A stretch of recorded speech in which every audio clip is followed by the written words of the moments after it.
Ladies and gentlemen, the grand final, best of 7, yes, you heard that right, best of 7 series to determine the winner of Banshee Cup season number 2. We got Blackguards Bay as our first map. By the way, this time it was actually chosen by the team coming from the winner bracket. So Team Sven was able to make a winner bracket run into the grand final.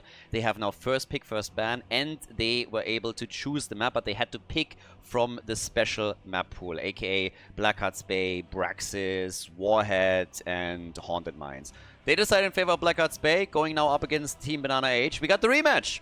This is the rematch of the winner bracket final. BananaH, they clawed their way back, fighting against Team Lopaka. Now we have the two going up against each other. Again, a quick reminder, $2,500 in prize money on the line.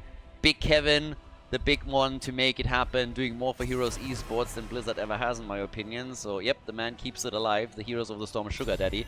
Thanks to him, we got the tournament here. We have 1,500 that go to the top 3 in the tournament, and 1,000 that go into the bounty pool. I talked a lot about the bounties, we can mention them later. But before we're doing that and going fully into the details and everything in the first map, also let me introduce Tim again. We have Trixler with us today for the grand final commentary too. How you doing, man? Good, thank you, Kevin, so much. I'm excited for some Blackguards Bay. You mentioned these two faced off in the winners bracket. Who won that series? Yeah, Team Sven took it, but it was actually a pretty close clash. And the interesting part about it is also that up to that point, Team BananaH was essentially undefeated. And Team Sven, they had a much, I want to say, rougher or mixed performance during the round-robin phase, but they really stepped it up afterwards, and they also scrimmed, apparently, an epic ton and went away with an insane scrim record. So they felt super confident going into the group stage. They took first seed in their group, and then, again, made it all the way to the grand final through the winners bracket, so they come in with a lot of confidence. And this should be spicy. I mean, BananaH, they dominated up to that point. They want to have their revenge now. They want to take first spot. And Team Sven is just trying to show everybody that they are the ones to beat, that they are now the top dog in this tournament. All right, well, Banana comes out with Dahaka and Genji. Okay, so Genji's gonna be pretty important on this battleground. Blackguards Bay, one of the things about it is like getting the lead and trying to hold that lead is something that you want to try and push for. So you want to have a good wave clear, which Dahaka automatically deals with, and you want someone that can get ganks and find rotations, and Genji nails that perfectly. So it'll be fun to see how that pays off. Brightwing is also an option, which we see here, giving the global prowess that we all love so much. And Johanna too, which is like helpful with wave clear, so they're pretty set up there. Blaze Johanna in general is just such a fantastic front line, and all the layers of defense that come with it is just awesome. Now with Genji taken for BananaH, first of all, BananaH really loves to play these damage dealers. Now that he's the captain of the team and he doesn't have to play support, he can play whatever he wants. And his damage dealer is pretty sick. But now that they have Genji, an Anduin ban is definitely possible and even likely, because that light bomb engage against your backliners is always an issue. Another hero that could also make an appearance here is Falstad. We already have one global with Dahaka, but Blackguards Bay is a map where global presence can be really important. And also, of course, lane push. We've even seen Zagara played multiple times, and kind of as expected, yeah, Anduin gets the boot. I'm staring at this. I want to see what our third and fourth pick is going to be up. Like, who's going to control the merc camps? Because merc camps are pretty important on this map. One, they give you the pressure that we're used to, but two, they give you coins, doubloons, that's right. So you want those cleared up pretty effectively. Greymaine's always an option, but you want to have a decent healer. Might be hard to run Greymane with Genji, so you're going to be looking at some other options instead. It's going to be Murden and Malfurion, so we are waiting on our last damage dealer coming in for Team Banana. Yeah. I'm personally kind of sad that Blackheart's favorite support was banned out. They banned Rega! So, yeah. No Rega plays. None. No Rega on the pirate map. So, let's go for all that booty. What are the last two picks? We need some damage. Falstad maybe? Nope. They go for triple frontline with Hogger, Aaron locking in, and Nano. Nano finally gets to play as Hanzo again. It was ridiculous in the last couple of series that for some reason he was playing mages. But he's amazing at mages, but I always associate him more with Hanzo than with his mage plays. So in game number 1 already, we're gonna see some Nano arrows. And yeah, final pick now. You already mentioned it. We need some more damage from the red team. On what you got for us, Itrax? He's been playing mages for most of the tournament that I have seen so far. And it's going to be one more mage. Goldan is the choice. Interesting also to not see Tracer. She's great against those chests, and we have seen that from BananaH also a lot. But either way, map number 1 in the grand final, everybody. It's a best of 7 series, and our first map is Blackheart's Bay. Arr, me matey, the bounty. There it is. On the left side, Team Sven, ladies and gentlemen, with the captain on Hogga, Ether on Blaze. Arion is playing Johanna. We got Captain Rex on Brightwing and Nano on Hanzo. And to the far right in the red, Johan, Ayaya, Muradin, Malfurion being played by John, Genji played by BananaH, Rax on Gul'dan, and then Dahaka will be played by our final. Why are they talking about the Sharks? Oh, Bahamut. Talking about the Sharks. I forget about that. Fancy Pants was playing Dahaka as our final pickup. I forgot about the Sharks this map. Remember when they made little Sharks are amazing. like that? Like, leave the Sharks alone. They're fantastic. So, hang in there. It's all about the doubloons and about pushing. So while they're stopping them in the middle, there's nobody down at the bottom of the map. So maybe Ether, Nano, and Captain Rex can take some of them out. They gotta rotate quickly or they're gonna lose some structures already. And on a map where the objective attacks structures directly, as on Sky Temple and also here, it's always nice if you can take some of these down. Saves you some of those cannonballs once that you get those turn-ins. And they are, of course, getting more and more expensive. So you gotta make sure that you get a lot of value out of them. So the more structures you can take down, the better. Yeah, back in the day, the strategy for this map would be sack 4 people on the bottom side and then have a double soaker. Oddly enough, when we first started playing Heroes of Storm, it was like Azmodan, things like that. And you would just stack the top side, and then you would try to grab the Giants and Night Camp in tandem and push up the bottom and take out that 4 and really open it up. And then from there, you could deal with the middle and top side and grab the boss. Here we have a bit of a 2-3 scenario with aggressive engages coming in from Banana and their crew, and they find their first pick immediately taking out Hanzo.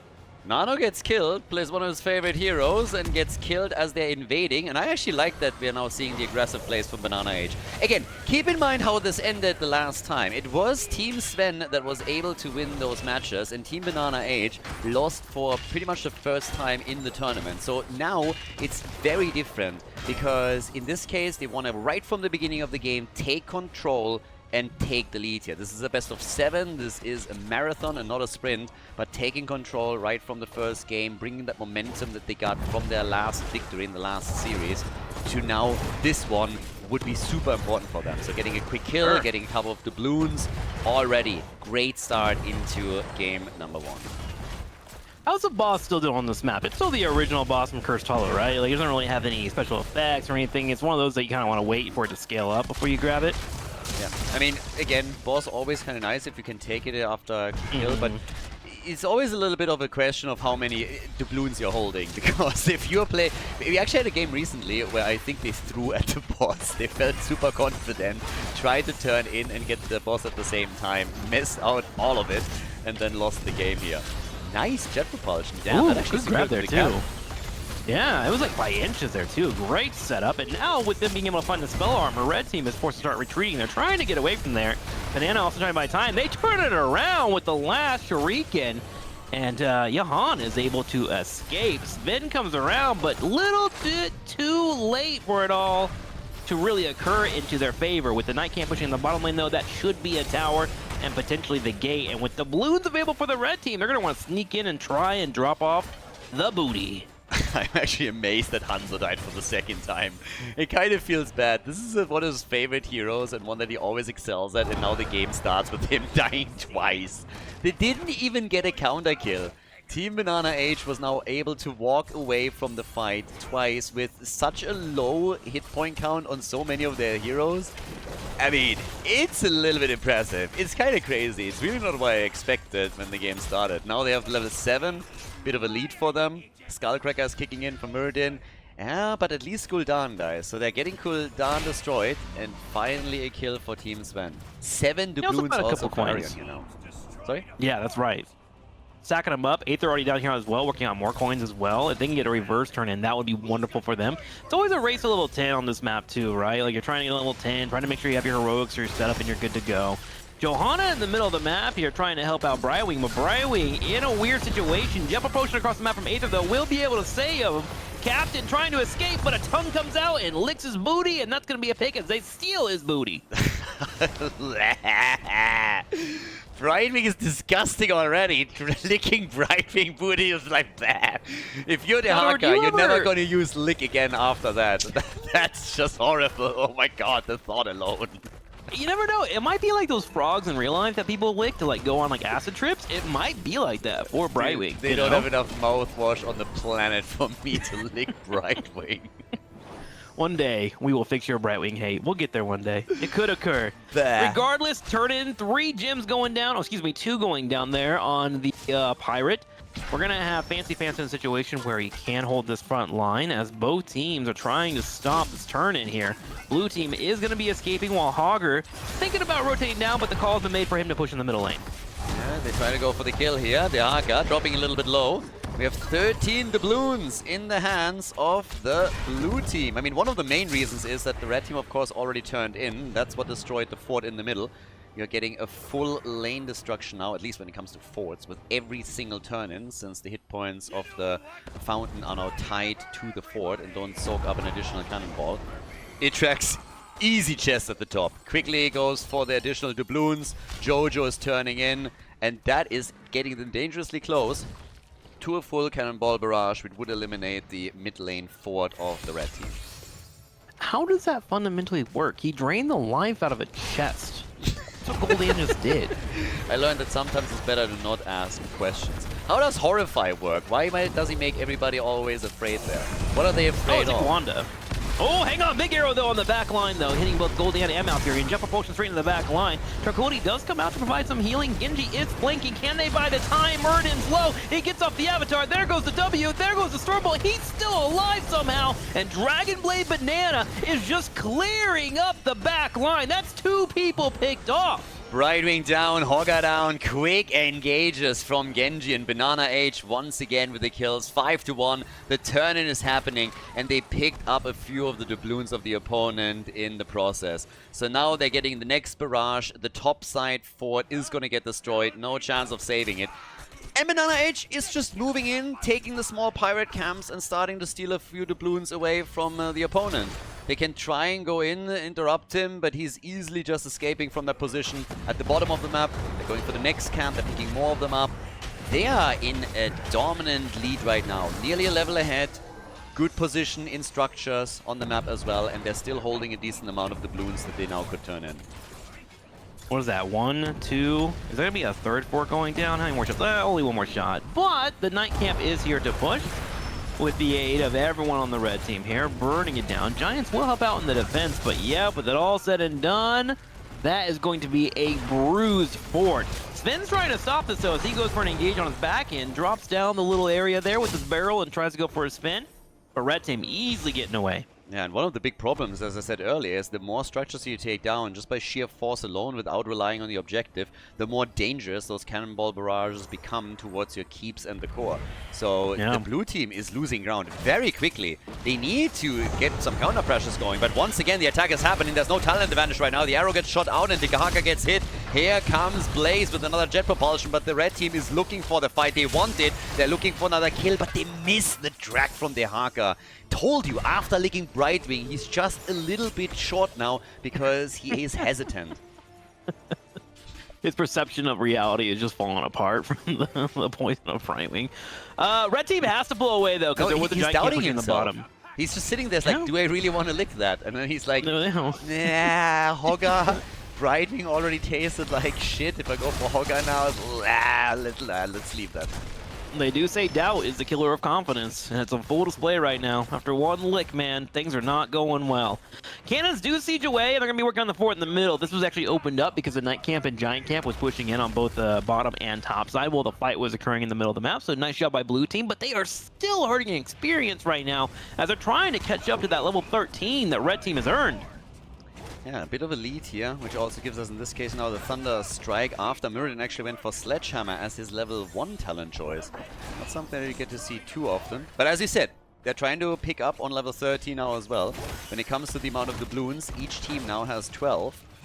And we have additional pressure at the bottom of the map with Siege Giants get it escorted in a bit deeper by BananaH, take another mini wave out. And what I really like is when they have small doubloon counts, especially on this map, and they regardless start to turning them in just to be on the safe side. I really, really like it. It's even more important than on Tomb of the Spider Queen, where you can lose your gems, but here you can lose the doubloons and your opponent picks them up. So securing them is super important before you're engaging in the team fights. Well, speaking about him engaging, Murden caught in the middle here by all 5 members, just trying to scout out for his team. Will be losing his life there. Dahaka, Balfurion, and Golden decide not to go in for an engagement. There is enough turn-ins for our blue team, so they will be able to get another siege down. But they still have to make up this large deficit of multiple forts missing. Banana coming over here trying to steal some coins away.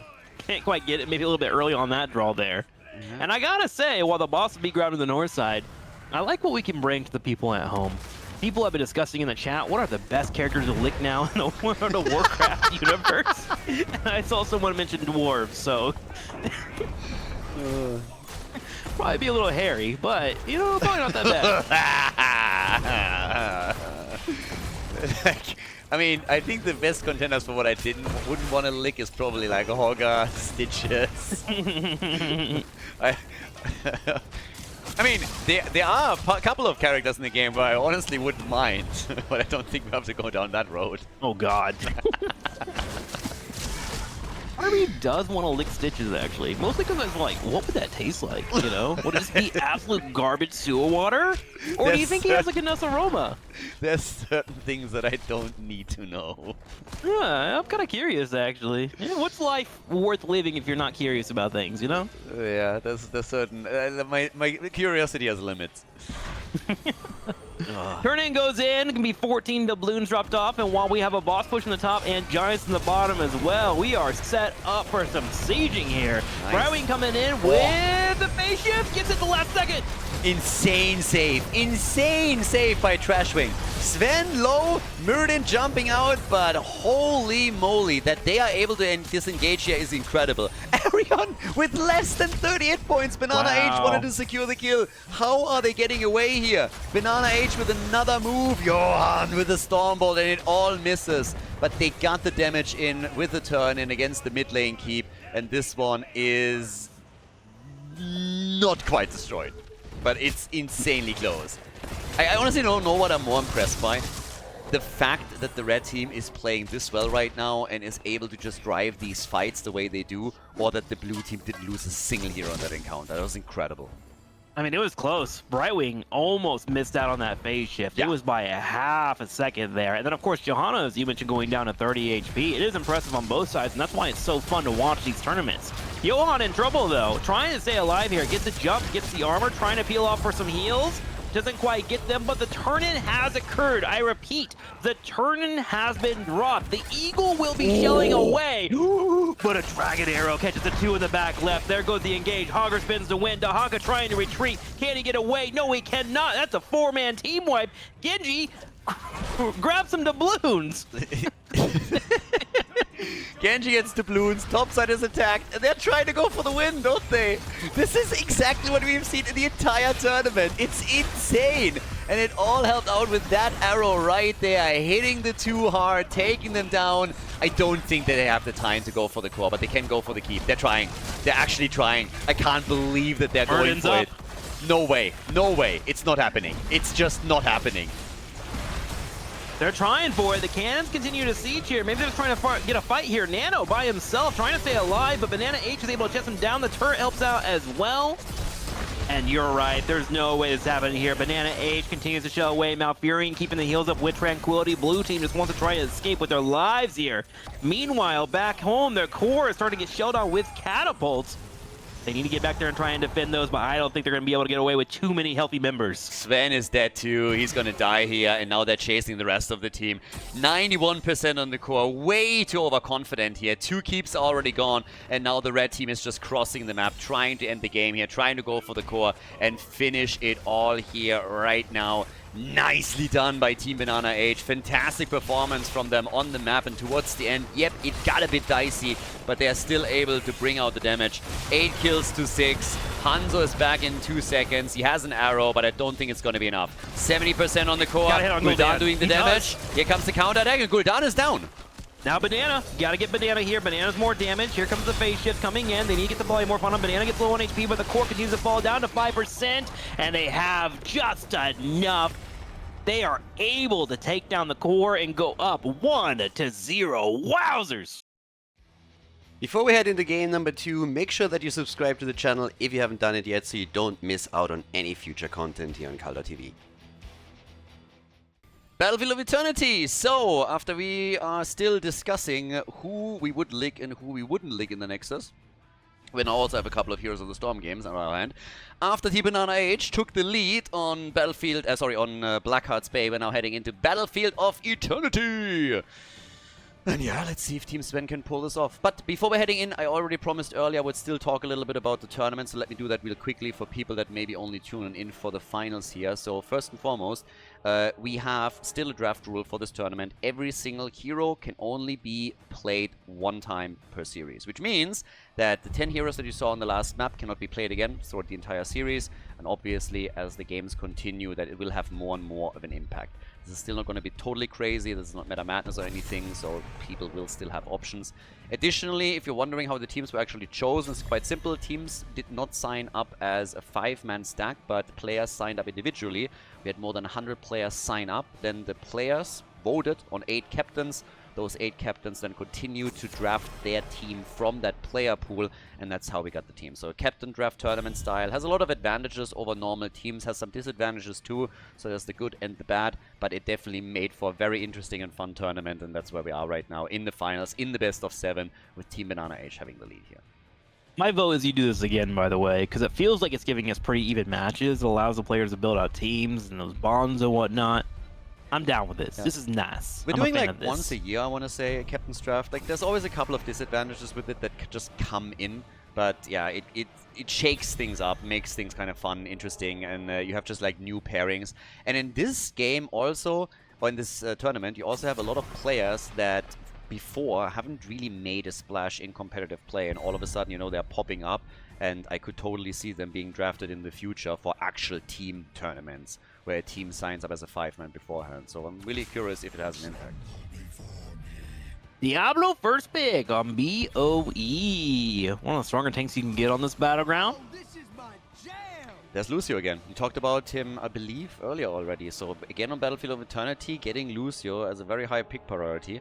Not as a first pick, but they can still zip around quickly. And we get Greymane. Good damage against structures. Can obviously be amazing against heroes too, but on this battleground, on this map, you're actually choosing him, well, not mostly, but one of the reasons is really his damage against the Immortal. I saw, by the way, we had a game where Hirath played Greymane with Bullet and upgraded onto the cooldown reduction on level 20. Dude, one of the most hilarious games that I've ever seen in my life. It was so fun because after 20 the game continued for another 5-6 minutes, and just every single fight he went just like pew pew pew and just like shot out bullet after bullet. His damage numbers were ridiculous. I just loved seeing it. I hope we're gonna get to see that more because it was just so much fun. Was it multiple melees? What was he up against? Like, what triggered that? Yeah, I think it was just like they had a couple of melees on the other side, but just the way that it played out, it was so funny to see him engage into these fights and get multiple ults out every single engage they had. And especially, I think they had also a high hit point tank like Diablo on the other side. And you could tell the tank player hated it with a passion. It was just like, for the love of God, let me fight a fight at least. Every time they started, he was immediately low in HP and had to basically back off after the first 5-6 seconds. Well, alright then. Well, on the opposing side, we got Anduin and Li Ming. Li Ming will... Other counterparts that you'll see. Usually it's like, what, Greymane, Hanzo, Artanis, although Artanis is a little bit more risky to pick up for this map for that race. You got some other ones too, like Cassie and Falsa can fill that role as well, but these are usually the cream of the crop that rise to the top. I mean, with Li Ming, you always... she's high pick priority on Battlefield Eternity now, simply because you YOLO out your combo from afar and the opponent has only 2 choices. Either you block the shots with a hero, that means that you're losing hit points and there might be kill opportunities for the opponent, or you let the shots through and then they are slowly whittling down your hit points on the Immortal. Then of course you have the reset mechanics and everything else, but for Nano that's actually pretty sweet, so let's see if he can use it to its fullest extent. Whereas we're getting Chen and Mal'Ganis on the other side. I like it. A lot of Mal'Ganis actually They in this time. run the front line, so much engaged, so much annoyingness. Not really the maximum damage, but they're very difficult to deal with. Oh, there's Cassie and Artanis, by the way. They'll help out with the engages. I like Artanis on this map, but against a Chen and Mal'Ganis, especially one that goes Wandering Keg, that's a hard matchup for Artanis. Even Battlefield of Eternity, as if it was like the third, fourth map maybe, but Trash Tannis on map 2, I'm always skeptical. I'm not really a fan, but hey, they believe that they can pull it off now, so let's see if they can. We got a triple front line against them though, with now Malthael also moving in, so... Guys, Battlefield of Eternity, stage is set for our second map in the best of 7. Team BananaH against Team Sven. Game number 2, Battlefield of Eternity. And we have Team Sven on the left side with Sven on Artanis, Ether on Cassia, we got Captain Rex on Anduina, Arion on Diablo, and Nano on Li Ming. Far right in the red, BananaH on Chin, Jean on Lucio, Fancy Pants on Malthael, Itrax on Greymane, and Johan Ayaya on Mal'Ganis. Okay. So, well, down at the bottom of the map we have our 4-man. Top side is going to be a bit different for the red team though. They're already looking at putting Greymane into a decent spot to maybe get the initial damage in on one of those towers. Yeah, they have a very melee-heavy lineup, so I'm curious how the frontliners are going to do on the blue team side. I think there is a real chance that Team BananaH is again continuing with the pressure that they already showed us in on the first map. Then again, map 1 was Blackheart's base. That's always a little bit of an off-map, of course. Not everybody is going to practice for this. This is going to be way more in line with like a normal game where the players are going to be fully experienced with like objective rotations and also how they want to play this out. So let's see if Team Sven can bring it back here. I'm gonna give you the answer on this. For Artanis in particular, if he's not able to grab the Immortal and kind of like get that side split pushing, so maybe like the 4-man's like rotating, pulling the attention of the red team away, he's going to hate his life. Mal'Ganis and Shen is so disruptive against Artanis. If he's able to pull out a solid game here, I am going to be absolutely impressed with him, because it is such a difficult time to deal with that kind of stuff.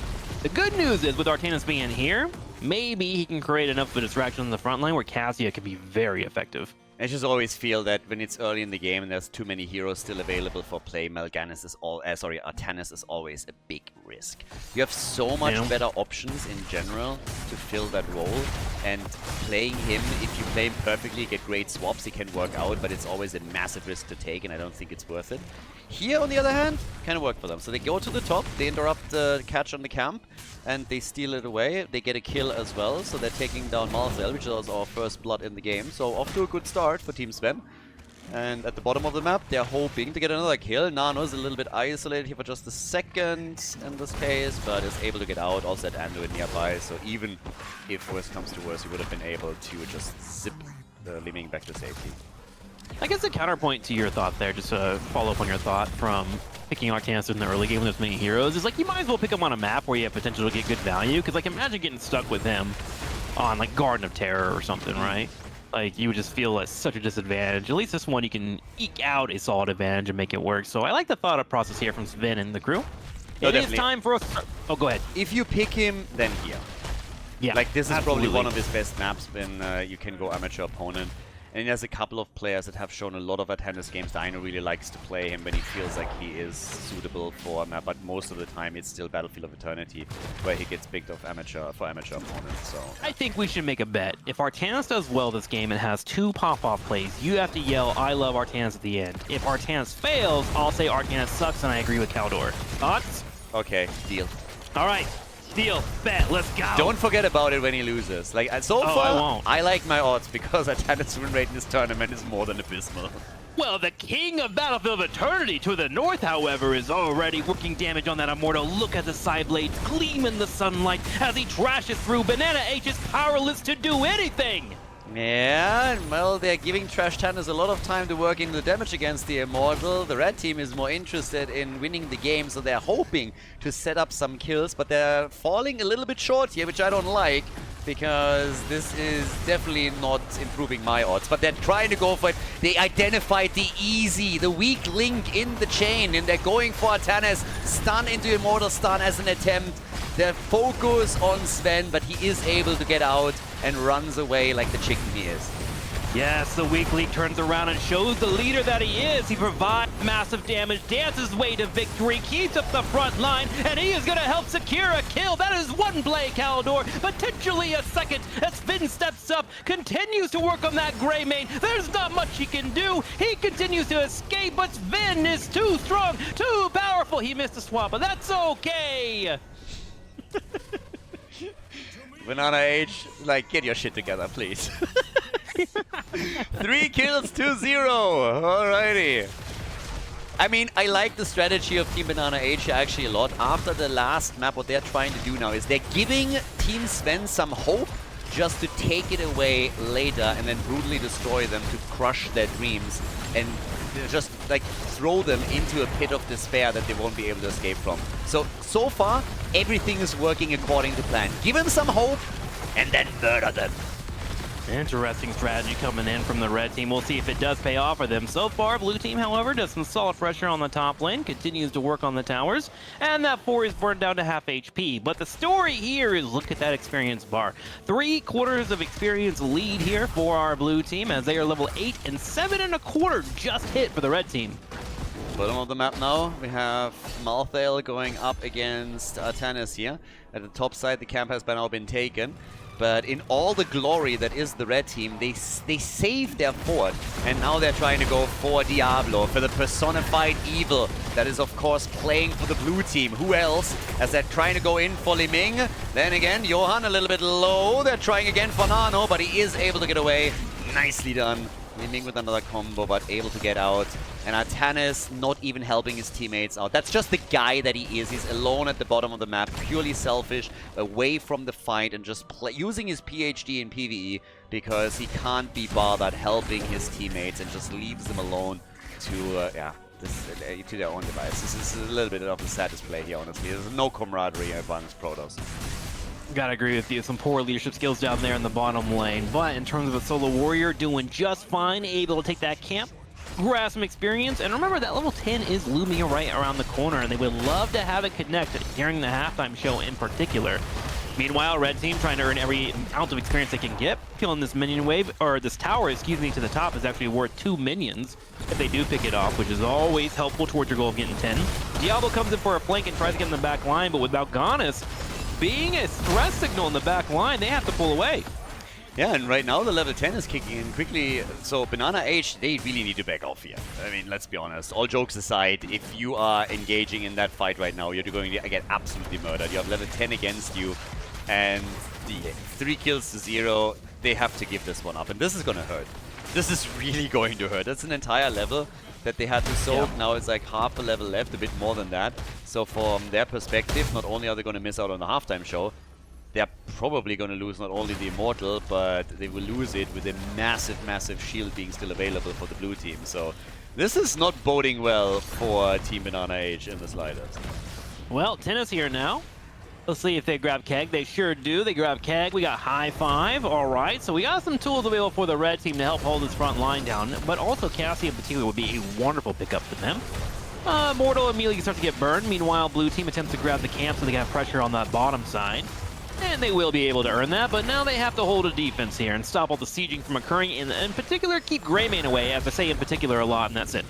Yeah, I mean, with level 10, maybe they can turn this fight around. Slavdor, they're trying to come in again. Light Bomb is already coming through. There's the last rights, but it doesn't really get any value for them. And there's the barbecue, burning the bat to a crisp. Mal'Ganis is gone. That's kill number 4, and we're still waiting for the first kill for Team BananaH. Not looking good for them. They lose the Immortal. To be fair, on the plus side, the one thing that they were actually able to do is they reduced the shield pretty significantly from where we were before. Well, Yellow sets up for an engage here. Artanis goes back to the top lane to keep on soaking. They want to try and get that lead and maybe work on that fort. But as you mentioned, the Immortal coming down with a pretty hefty shield should be able to start chunking down this fort as well. The question is whether or not they can get 2 of them here with them being split. BananaH already stepped up though, and here's Johan on Mal'Ganis trying to just step behind it and tank all that damage from Li Ming, and he actually eats it pretty well there. Yeah, but now we have Atanis still at the top, so still not joining the team here. They got the Immortal at the bottom of the map, but he should at least be able to get some damage in against the topside fort and maybe even destroy it, so good for them. Nice moves for the blue team, but that means they have... Oh, wow. I was about to say they got to be careful at the bottom of the map, but they're just coming in and winning the fight anyways, taking down Mal'Ganis. Mal'Ganis is at the top, so he's trying to counter Atanis at least, but down at the bottom of the map with 5 kills to 0. Team Sven is turning this entire series on its head now. After game number 1, they're dominant now on map number 2. Yeah, things are looking a little dire actually. 5 kills to 0 so far. I thought they would have a better chance at running that front line. Ooh, big light bomb comes in, hits Malfield, and they're going to be able to burn him down pretty quickly. I actually really love this combo of Lightning Breath and Chain Ball, or Chain Lightning hitting. We saw it in the last fight, not this one because it was on cooldown. But the Lightning Breath slowing down the opposing team as they try to escape while the DPS is okay. The true winner there is having that Chain Ball bouncing around on multiple members and keeping it going. I think that could be really huge. I wonder if they're going to try and go for the Infinite Ball at 20. Yeah, they're absolutely crushing them right now. I mean, let's be honest, with 13 talents in their hands, not a single kill for the red team, this is completely opposite to what we saw on the last map. This is absolute domination from Team Sven at this point. And yeah, if they want to start a comeback, they gotta do it soon. Before, you could always argue, well, they didn't have level 10 at the same time. There was a big lead on the objective already before anything else happened. But right now, as you're approaching your own level 13, you have a window where you can take even team fights. And they have to do something with it. The Immortal is spawning in 30. That should be enough time to soak to the next talent. This is going to be important for the red team. If they're not making a splash here, then I think Team Sven is very likely to walk away with this one. Oh, they're hunting Malfield. Can they find him? Diablo does. Yep, they get him. Oh. And that's a kill. Malthael is going to fall. They can delay it a little bit, but that's all. And in comes Nano, gets the reset, and it's kind of worst case scenario. Objective is up, and you are 4v5. Then again, 20 seconds. Thankfully for them, death timers are still low. But they're going to lose the halftime show very likely. Got a slight lead on the Immortal phase, but gosh, look at that damage coming in from Artanis. Ties it up pretty quickly. This could actually have been so much worse. Look at the difference. It's like tiny. So yeah, this could have been way worse for them. He's not back yet, but he's going to be there any moment. They can definitely play some defense here. Just gotta watch out for Li Ming combos. There we go. Chin drops in. BananaH trying to hold down Artanis. Artanis does get a swamp off. Unstoppable for the second. Continues to work on the Immortal.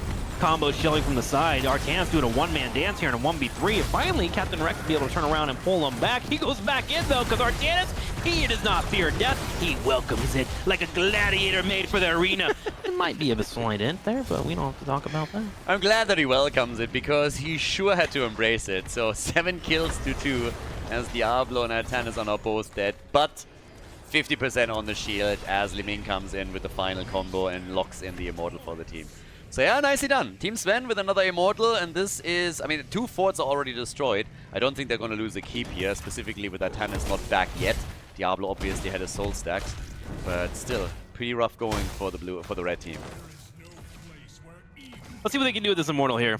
We'll be missing Artanis. They do have the global suppression pulse in case they need that. They're looking to try and hit Gul'dan or even Lucio. Just try and get some value on that.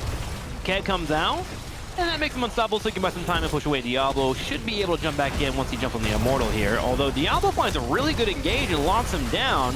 This is now a 4v5. Artanis finally shows up, making it a 5v5, and Li Ming was able to stay alive. Yeah, Li Ming is still alive. They had to fall back with Gen real quickly, but of course the Fountain is still up. On the other hand, there's about to be a kill. Johan survives, and the kill against Diablo. Nice! Big ult there from Mal'Ganis as he gets the conversion through, and then the follow-up with Malthael. That was actually fantastic. The swap and then the kill. Diablo goes down, and those were some big plays from 2 of the melee heroes there. They defend the keep, they get the kill on Diablo, and this time he didn't have his soul, so he's now down for the entire duration. Pretty sick there. Good job there from Johan. And then Malfield following it up. And this will allow them to close that gap of 16. They're going straight for the fort here. Artanis comes in, misses out on the swamp. Working on the front line though, but BananaH does not mind holding that front line. He has that keg up already once again. A beautiful cooldown for him to spam out. They grab the camp here on the top side, and with the next Immortal phase coming in, it looks like we're going to be even. We got a ball game! Yeah, definitely. I mean, it's getting a bit closer here. There's 1-4 difference between the two teams, but we have 16 to 16 now. That gives us also for Mal'Ganis, I mean, as usual, blind as a bat, of course.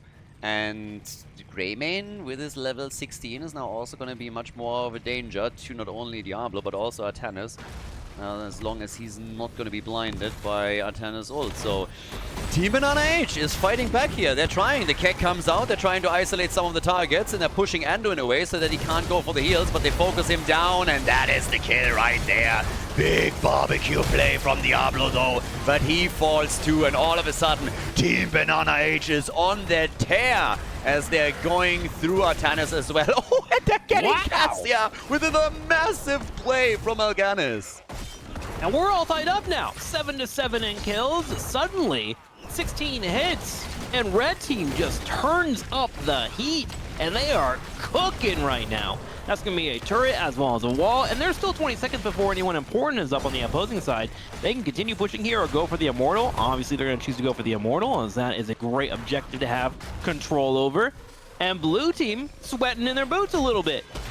Yeah, I'm actually impressed how much value Mal'Ganis currently gets out of this ult. I honestly don't think that I've ever seen somebody pull 2 of these big ones off consecutively as he just did. Normally it's just like this, like, I don't know, it just doesn't get as much value. I mean, he literally got kills with it. They're playing this in tandem with the ult on Malthael. In the last engage, it was, I believe, Greymane who then got the final hit in. But they're playing this so well right now, it's pretty incredible. So shout out to Johan here, those are some sick plays. All right, well, down to the wire. Both teams getting a little bit more timid here as they have to be a bit more careful. Sven getting engaged on the left side, goes for a swap, misses out on it, but that's okay. It was all a fake out for Yon. BananaH drinking in the middle here, getting his T-sips in. Just trying to block any sieging that could be coming their way from Lei Ming. Sven trying to go for a bit of a swap there, so far not successful, but he eats a lot of damage in these situations. Nano on the other hand, choking out the combos. Again, here comes the barrel, trying to make the play. They're going for Diablo again, and he's already down. Diablo's down and trying to focus also on Anduin, and they get the kill. Trash Tannis is next. Triple kill for Team BananaH. They go for Ether. Make it a quad kill. They're on absolute tear right now. Fat Illidan is jumping after Lei Ming, but it seems that Nano might be able to escape. Depends on how willing they are to chase him down. But why would they chase Lei Ming if they can just simply go for the keep? Team BananaH, after a horrible early game, they're going for the first keep at the 16-minute mark. Pretty impressive here. Let's see if they can end the game here. Greymane on a core is quite deadly. Nano doing everything in his power here to help out. He has to clear out the minion waves and make sure the pressure gets on top of the core. 10 seconds for Anduin to come up, 9 seconds for Diablo, and 20 seconds for Cassia. The core begins to fall down to 70, down to 60. Khaldor, this might be game. Yeah, and what do we say? Let me hear it. Artanis is trash. No one likes him. Please don't pick him. My fingers were crossed, but I said it. I said it. I did it. GG, 2-0 in the best of 7. Nicely done. Team BananaH with the big lead.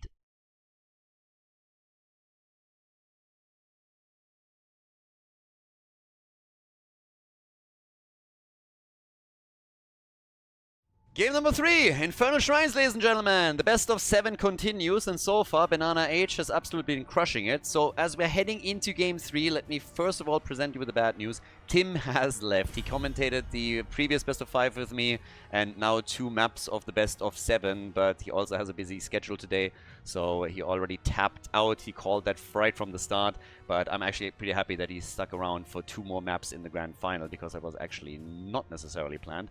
1 full best of 5 was already there. So big shout out to Tim.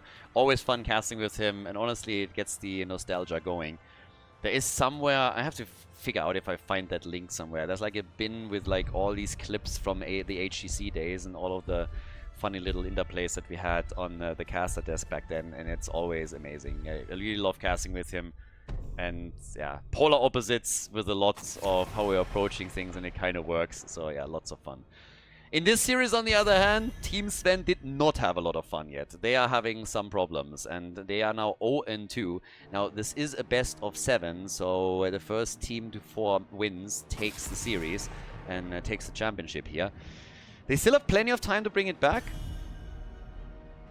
It's starting to get a bit tricky, though. If you lose now and you go 0-3, boy oh boy are you in trouble. I want to say that we had in the past reverse sweeps in best of 7s, and I think it's actually true. But it's really an uphill battle. Now, with us banning out every hero that gets played, that means that as we're continuing with the series, things of course get slowly and slowly a bit crazier. So if you're a team that thrives on chaos, you might be able to exploit that to an extent. But Team Sven, they just need to step it up a little bit and really get things going.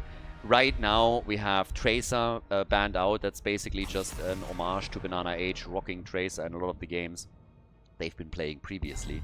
As we're heading into Infernal Shrines, we still have plenty of good choices. Arian now with Garrosh as the first pick for them, so really speccing into the tanks. And yeah, BananaH, they've done well. On the last map, it didn't really look good. Honestly, I already prepared my Artanis' amazing speech. That's how little I believed in a comeback at some point. I was like sitting there thinking to myself like, alright, I gotta go through with it. So yeah, let's just let everybody know how amazing and viable Artanis is. And then BananaH and his boys still turn it around and exploited the weak link. But now we're heading into game number 3 and we get Itrex on Vala. So yeah, Leo also for the added clear. Now with Fancy Pants rocking the side lane for the team.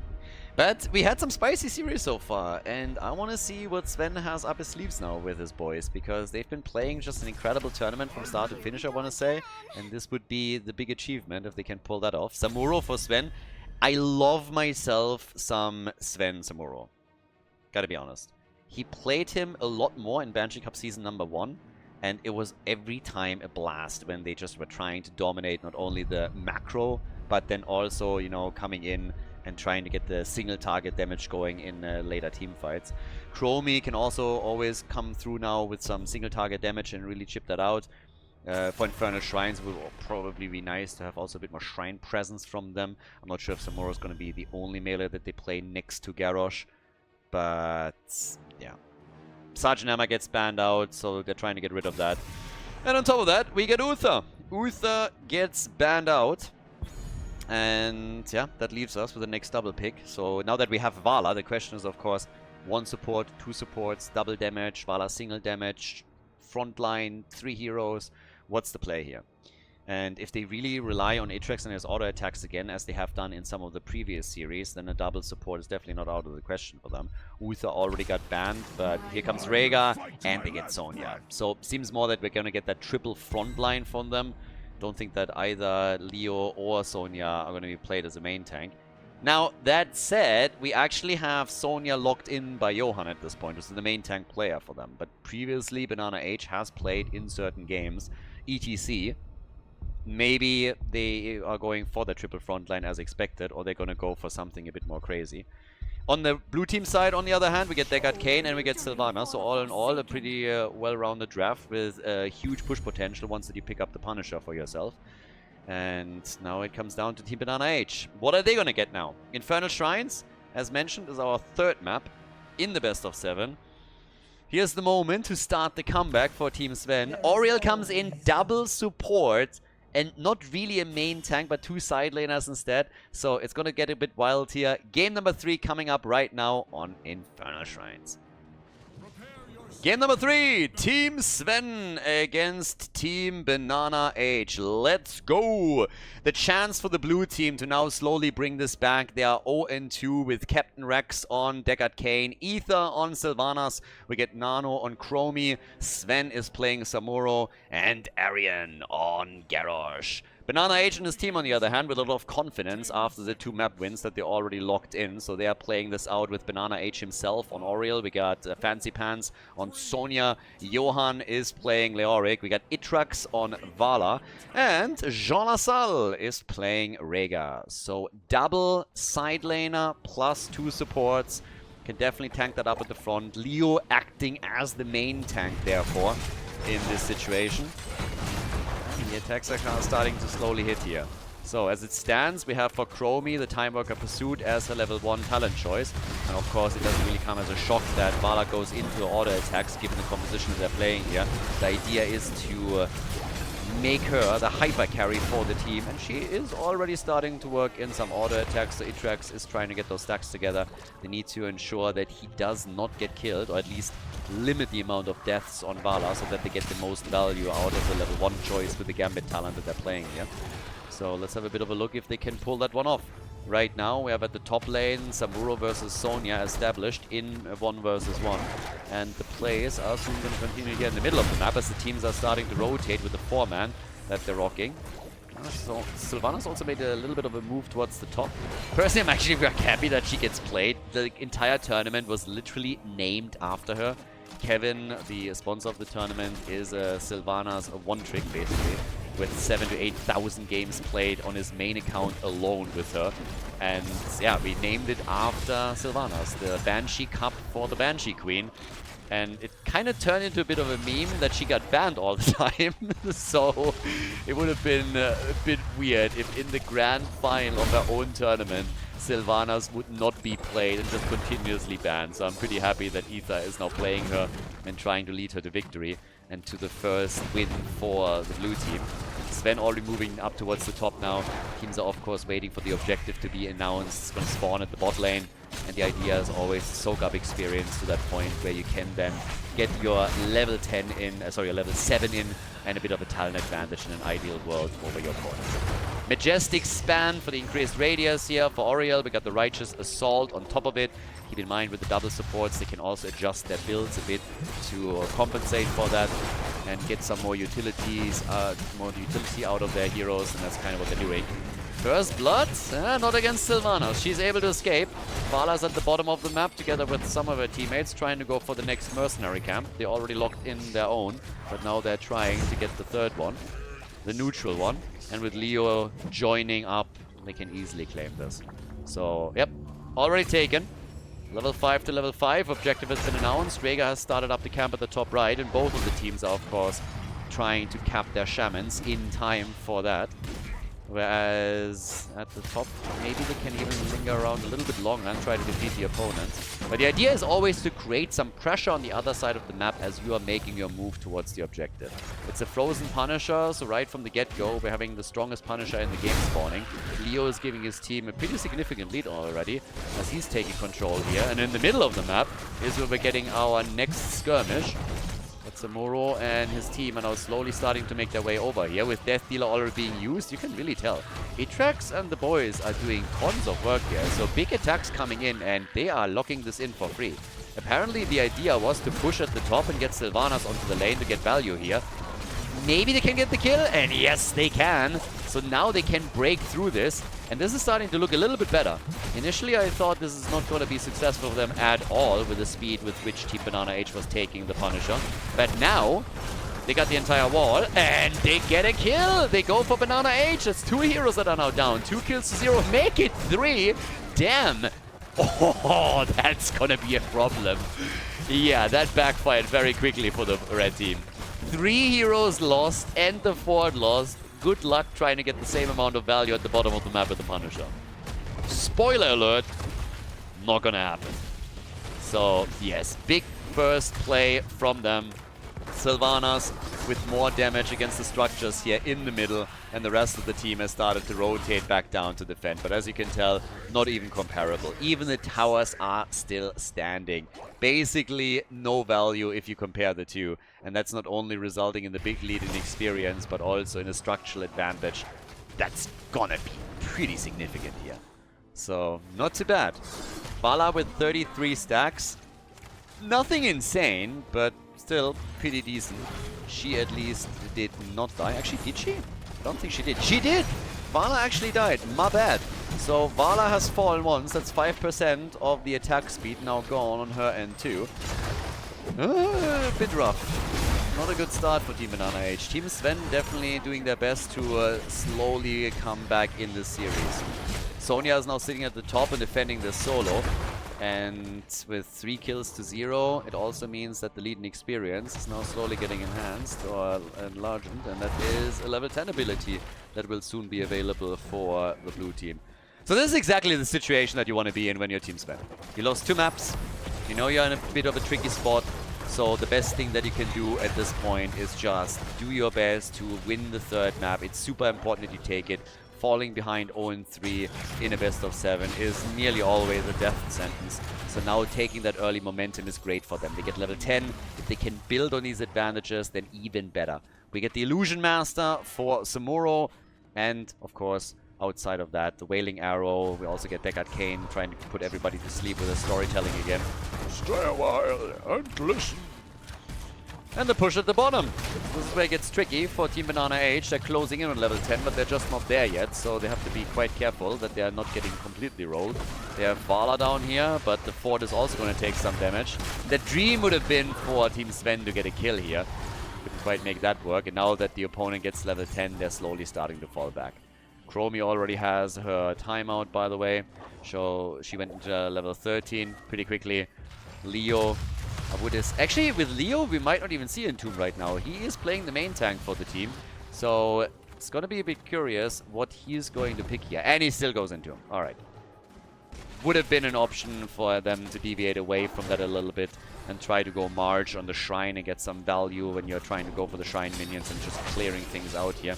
But they go for Entomb. They try to set things up. They also have to whip into the wall that they can use once that he puts it to the test. But for Sonya, no leap, no aggression. Instead, what we're getting from her is Wrath of the Berserker. So, next Shrine is popping up in a moment. Already announced and ready in 15 seconds. Another quick whip from BananaH. It's kind of funny to see him on support now. I mean, this is obviously the role that he usually plays in team tournaments. But in this one, as he's the captain, he could draft himself a team where he could finally play damage, which is obviously something that he does exceptionally well, as you would know if you watch the entire tournament.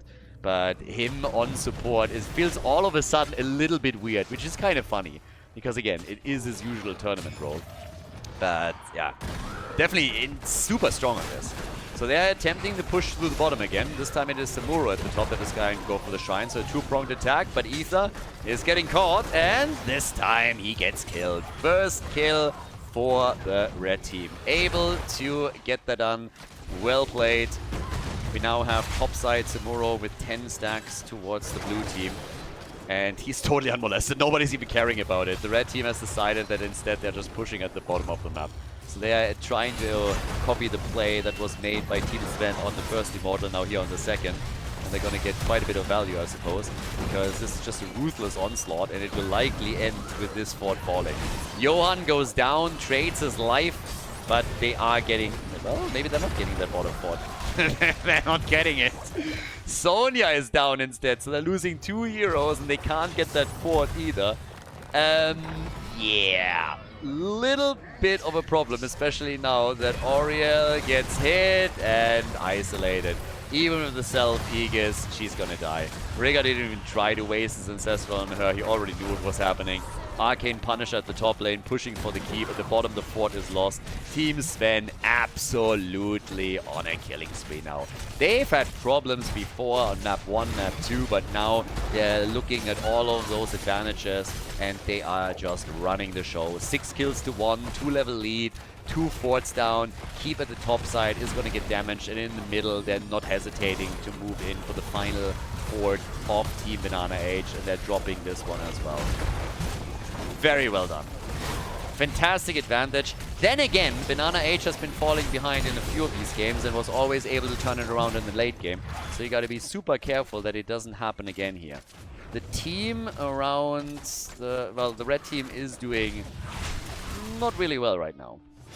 I wouldn't count them out though. They've proven time and time again that you should not underestimate them, even when they are on the back foot.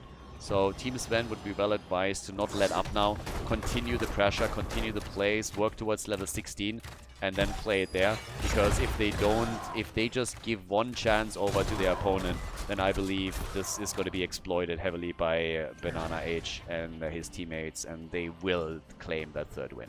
So at this point, Team Sven is looking good, but let's see how far it goes here. Right now, it's again level 16 that they're waiting for. They're close, very close. Blue team knows that they will have that advantage. There's no need for them to search for fights in an aggressive way now. But on the other hand, we have Team BananaH, and they kind of know that they have to take this camp, for example, early. Because if they don't take it now, it's going to be stolen away from them. The blue team is there, and even a bit hesitant. They're thinking about it. and they decide to not make the play. They don't have 16 yet. The timing was great from Team BananaH. Super important that they take it at that point in time. Another problem that the red team is facing is, of course, Samuro, because he's been all over the place right now. He has been running the map, just globaling it up here with his level 10, and he's always doing the structural damage. Leo at the top gets caught and killed. Down at the bottom of the map, Samuro can now easily move away from this, has already taken most of the wall down. And Sven is able to get out. It tracks 93 stacks for him. But, yeah, with level 16 talents in their hands, Garrosh, funnily enough, not even choosing one. The cards, this is all in the hands of Team Sven. They are making the plays, they make the decisions here. They are the ones calling the shot in the series. Damage output, 30,000 for Chromie. Easy top damage in the game, doubling what Vala is currently bringing to the table. Just to give you a bit of an idea. Then you have, of course, Sylvanas with 23,000, Samuro with the same. So their damage output is just way beyond anything that Team BananaH is currently dropping. That being said, the red team has more or less accomplished to catch up in experience. I mean, okay, let me rephrase, not quite true. They have not really closed the gap significantly, but they were able to get closer and closer to the same talent here. So yes, there's still a 1.5 level lead between the difference between the two, but at least Team BananaH grabs now a level 16 talent that will help them for the Shrine fight. And to be absolutely honest, that is maybe even determining the outcome of the game. If the blue team claims this now and is victorious here, gets another Punisher and then drops that keep in the middle, the gap is going to widen, and that would most likely spell doom for Team BananaH. They need to get something done here. Get some kills. Maybe now against Sven. Ah, but he gets saved by Garrosh. They got to retreat, but that was still a nice save. Sven falling this early with Samuro would have been a problem. It allows the red team to take control of the Shrine for now, but Sven is already going for the next potion and tap the fountain. So now they can re-engage here. There's also a cap at the top that is still spawning and pushing for the keep. They go for Leo, and Leorki gets killed again. Nice. Nicely done. So, the ult on Deck Arcane, maybe not too successful yet. Topside keep, by the way, is starting to take damage, so that camp is giving value. Aegis on Sonya, putting a bit of a bullseye on her. But now it's the blue team that is reigning supreme on the Shrine again and is taking the minion lead. So they're getting closer and closer to another Punisher. They get the kill on Rhaegar as well. And they take Sonya down. Double kill for the team. 10 kills to 1.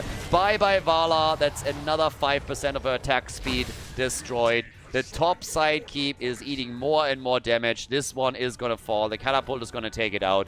And while this is happening, the middle of the map is also getting attacked. Team Sven now on their way to a potential victory here in game number 3. They don't want to go down. They don't want to take second place in this tournament. They are crushing their opponents. 12 kills to 1. Team Sven like hot butter through cheese. They're moving in for BananaH, dropping them. 2 keeps destroyed. They're going for the core, and they are putting a point onto the board. The victory on Infernus Shrines for the blue team. GG, well played, and a big and important win for Team Sven.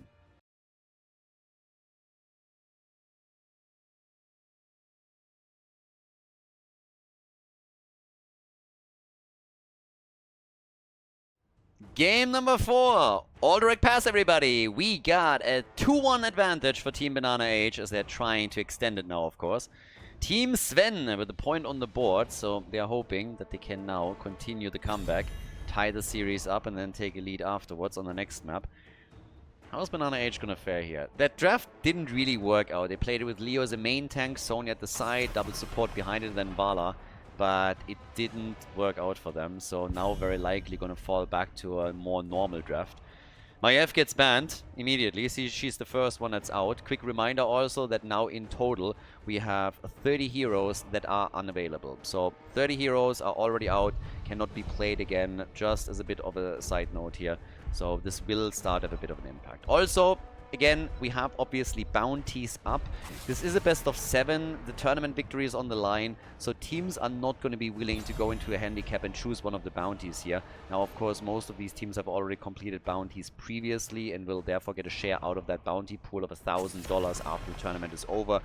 But at the same time, as we are moving from map to map and are slowly limiting the amount of heroes that are still in the pool, keep in mind that some of these choices could become more attractive.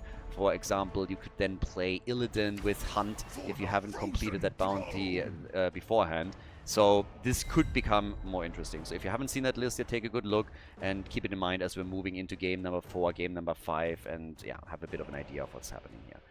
So, with that, we now have Anubarak, and Anubarak is a really good hero on the map. I think it was Masquerade that first played this in tournaments, but when you go with Anubarak over towards any kind of objective or prisoner camp, you can spawn beetles, distract those grunts, and then get a free channel. So your opponent has to always monitor what's going on and keep an eye on Anubarak. It's kind of important. With Stukov and Varian, it's already pretty obvious what the blue team is trying to do, so they're definitely going to go for a sniper composition. You come in with Taunt, and then Stukov can very quickly drop the Lurking Arm. Uther, with a quick Divine Shield to follow up on it, can of course then save the target, so they have a few options on how they can do that now. Falstad with the Gus is another choice. And on top of that, you can also go for some combos with Anubarak dropping a Cocoon and then Falstad gusting everybody away, so you isolate the target. You have to time it properly. It's oftentimes a little bit tricky to pull it off, but it is a combo that can work out properly. So, as it happens, we are now heading into our final bans. We get Rexa eliminated. And our final ban from Team BananaH might even go and ban out Jaina, honestly. You want to have burst damage if you're going for a variant combo. They decide that they're getting rid of Zeratul here. So, yep, Zeratul gets banned out. And where's the damage coming from? I mean, normally it's a mage that follows up on things. If Greymane is already gone, you want someone that can really just get quick burst damage out so that the combo with Variant's Taunt is successful. And a lot of them have already been played, cannot be played again here. But now that we are getting the blue team with the double pick, they have to make a choice. And we're heading into Zagara for lane control and Urel. So on the front line, already pretty good. Still in need of another damage dealer. I don't think that they're only going to play this out with Zagara. I personally expected a mage and was mostly looking towards Jaina, but they haven't taken her yet. It's going to be interesting what BananaH is now going to do with this boys. His Tracer was banned out again. Some of the Overwatch heroes have gotten the axe now. But we need a side laner for them too, obviously. Going up against Urel there, who's a fantastic pick just in and of itself. There's the Vikings. Somebody already talked about them earlier. Vikings on Aldrich Pass against Zagara. Jaina picked up by Team BananaH. Also kind of taking it away from the blue team. I like it. Some really nice moves from the red team. And of course the Vikings are always a win no matter which map you're on. It's always fun. It's always a blast. That leaves us with the final pick for the blue team, for Team Sven here on map number 4. Can Team Sven put a second point on the board and draw even with their opponents? Gonna find out right now on Aldrich Pass with the last pick, and it is Kerrigan. More stuns, more damage, more awesome. Let's go. Game number 4. Sven on Urel for the blue team. They just come off a fresh win on Infernal Shrines and now hoping to get a second one on Aldrich Pass. Ether is playing Varian. We get Captain Rex on Stukov, already starting things off with a low blow here. Arian with Kerrigan and Nano on Zagara, which actually makes Nano the only ranged damage dealer for the team. So, interesting to see if it's going to work out for them. On the right side, we have BananaH now with Falstad, another one of his favorites these days. Jean Lassalle on Uther, Johan on Anubarak. We get Itrax on Jaina and Orkmek, aka Fancy Pants, on the Vikings. So, pretty neat. Let's see which team takes it here. Vikings, always nice. Oh, and Zagara! Yeah, she is first blood, isn't she? Yeah, the final shot. Team Sven is actually running both Zerg Queens here. And I think we now found out which one is the superior one. Zagara getting immediately farmed, whereas Kerrigan is still alive and kicking. So, first blood right from the get-go for the red team. A really, really good start into the game now for them. Vikings are slowly getting farmed here. Oh, talk about getting farmed. Look at that. Jaina. Did they just kick the ragdoll 2 screens farther away? So, yep, they came back with a vengeance after they lost Zagara. They're like, yeah, you're not the only ones that know how to kill heroes. Guess what? We actually have a bit of an idea on how to pull that off too. So they come in, they get the kill. Job well done. And yeah, on top of that, of course, we now have the next few attacks coming through. This time it's a Nubarak up at the top. It's Beetle against Beetle, essentially, what we're seeing here. But the camps are getting taken. And this is one of the most important things when you're playing on this map, of course. You always got to make sure that you are getting as much camp control as you can. So meaning that you have to try and claim these whenever they are available, whenever it's possible to claim them. And this is what they're currently doing. So once that they're off cooldown, you know, they should make another move to very quickly move in and try to grab it. But it's Viking time. So Vikings in the middle. And yeah, we'll see how much they can do with that. If they are able to, maybe get another kill here. Vikings, of course, controlling the space. You want to rely on your 4-man in the meantime. And they nearly got another kill here. Vikings essentially enable you to really make some sick moves as you're trying to go with a 4-man from lane to lane and get kills. Talking about going from lane to lane, Falls that is going straight for Nano at the top. And damn, that fly in on Zagara. Nano at some point just saying, okay, good, I'm dead. No chance of saving this one. So a bit annoying for him, but there was very little that he could honestly do in that situation. So now down at the bottom of the map, Irel still holding her own over here, doing the best she can. But yeah, I really like these moves that we're seeing from BananaH as he's just trying to move from lane to lane in order to get himself a couple of kills together. So job well done, and a nice second kill against Zagara. She died now for the second time actually. So yeah, trying to farm her a bit. Both deaths on Nano's side. Now he's going to be more of a menace as the game continues, especially of course as he picks his Hydralisk talents up. They are going to be pretty impactful. Prisoner camp is also being announced. Oftentimes you only see it being attacked when we're hitting, let's say, level 7. Sometimes teams are even delaying it until level 10.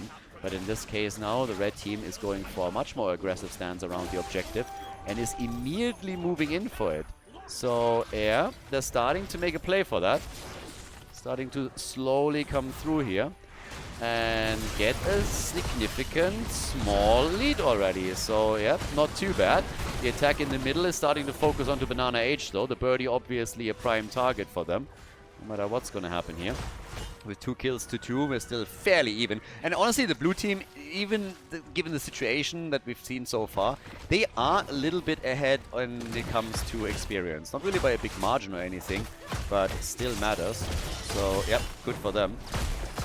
Middle of the map, they still have to deal also with the camp here. Level 7 kicks in. Anubra gets attacked, taunted. Maybe now the follow-up, lurking arm. And there's the kill. Once you have level 10 abilities, there's of course Gust and Divine Shield that they can use, but right now there's nothing, and Team Sven gets 2 kills and maybe even a 3rd. Falls dead and he dies.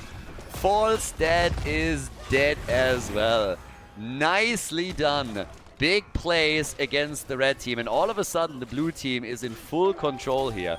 Able to go for the objective and of course try and get an even bigger advantage on it. But yeah, shout out to them. Those are some pretty sexy moves that they're making. 5 kills to 2, 1 level advantage, getting closer to level 10, working on the objective. Maybe even able to lock it in right now as they're making some serious moves towards it. Only 10 seconds remaining before they're locking in the first set of their cavalry. So they are looking better and better, and they're gonna grab it. The red team, Team BananaH, they have abandoned the idea of claiming this one. So still trying to hold experience with the Vikings, but things are starting to get a lot more difficult for them, as you can tell. So yeah, with Irel now dying, nicely done in the mid lane by Falstad as they moved in for the kill. Maybe a chance to bring this back a bit and also easily defend. If they can get another kill, it would be even better, but it could also be Jaina that falls here. The lurking arm with a really good position from Stukov, but Ether gets attacked. Variant trying to get out. Kerrigan, can she maybe stop them with a combo? A lot of time being wasted here too, and Ether indeed walks away. So they're chasing hard, but that also means they lose some time on defense. Specifically, the top lane is completely abandoned. Now, don't misunderstand me here. We are not going to get a ton of damage done. This is still the first objective, and it's usually not that strong. But with level 10, they have a chance to maybe even take a fort out. If you get with the first objective a fort, that's a big win. That's a big W. If you can just damage them, that's already okay too. And the blue team is not willing to engage too heavily. Keep in mind that a lot of their heroes are very melee heavy. So if they commit, they really have to commit. And level 10 was still close enough for Team BananaH that they weren't quite willing to do that. Now, whenever a Kerrigan combo hits, it's going to be much harder to go through with it. More being used. Zoning more. Kerrigan with a combo turnaround, but big damage from Jaina. Kerrigan tries to get away, big shove. And Kerrigan goes down. They want the counter kill, but they can't drop Jaina, nor can they kill Falstad. Both of them got low. Even Anubarak, as he was escaping here, was dropping dangerously in hit points. But they're all able to get out of the fight. 5 to 4 kills, level 10 on both sides. And boah, this is exactly what we need here. Big back and forth right now. Absolutely amazing. This is exactly the kind of map that we need in this situation. They've been going toe-to-toe in the winner bracket final already, and now that we have the rematch here, the grand final of Banshee Cup season number 2, they are fighting for every single little piece of infrastructure on this map. And so they should. Super close in XP. One objective has already been claimed. We have level 13 talents coming up next. Vikings, of course, making a move with play again on level 10. But I again have to say, with Gust and Divine Shield, there's now a lot of tools against these Taunt, Kerrigan, stun combo plays between Varian and the rest of the team. So there are tools. As long as they are making sure that they can use them, and Uther, for example, doesn't become the target himself, that's going to be pretty big. So who's going to take it? Kerrigan is slowly setting this up. Gust already used as the first engage attempt was made. That's now a 1 minute cooldown. Divine Shield and Uther wasn't ready. Next prisoner camp is also coming up. They're trying to go for Johan, but with a quick burrow, with a quick impale, he's getting out there. More also used, so a lot of cooldowns are being created in that situation. But yes, the attacks are still coming here. So one after another, they're moving now into the middle, trying to use the Gara to burn down some of those towers. Anubarak, stun into stun, and here's the Divine Shield. They're using those tools every single time that the combo comes through, and they're trying to turn it on Nano now with Falstad. Big damage from him. Captain Rex, on the other hand, also finds himself in trouble, and it's Stukov that falls. They hope for the counter kill. Kerrigan misses the combo. The taunt is real, and it drops Jaina. She completes her quest. Kerrigan gets counter killed. Uther about to fall. He dies too. They go for Falstad, and the birdie is in a bit of trouble, but gets saved by the Uther ghost, and now Varian dies. 7 kills to 7. What an insane game. And Urel goes down too. Whoa. Super clutch. Chrysalis is now in for Kerrigan. We get it hungers, and Team BananaH is taking a small advantage here in experience, and now they can also go for the objective, which is exactly what Anubarak does now solo. Distracted them with the Beatles, as I already said previously. So here we go. Big jump coming in. They're moving in for Nano. BananaH, yep, they're doing what they can to make sure that they're getting the objective, but with the blue team being fully ready now for defense, they have to abandon the idea for the time being. Obviously, having the big lead here is helping them significantly. The 1 level advantage will slowly then also move towards level 16. Still comes to be picked up.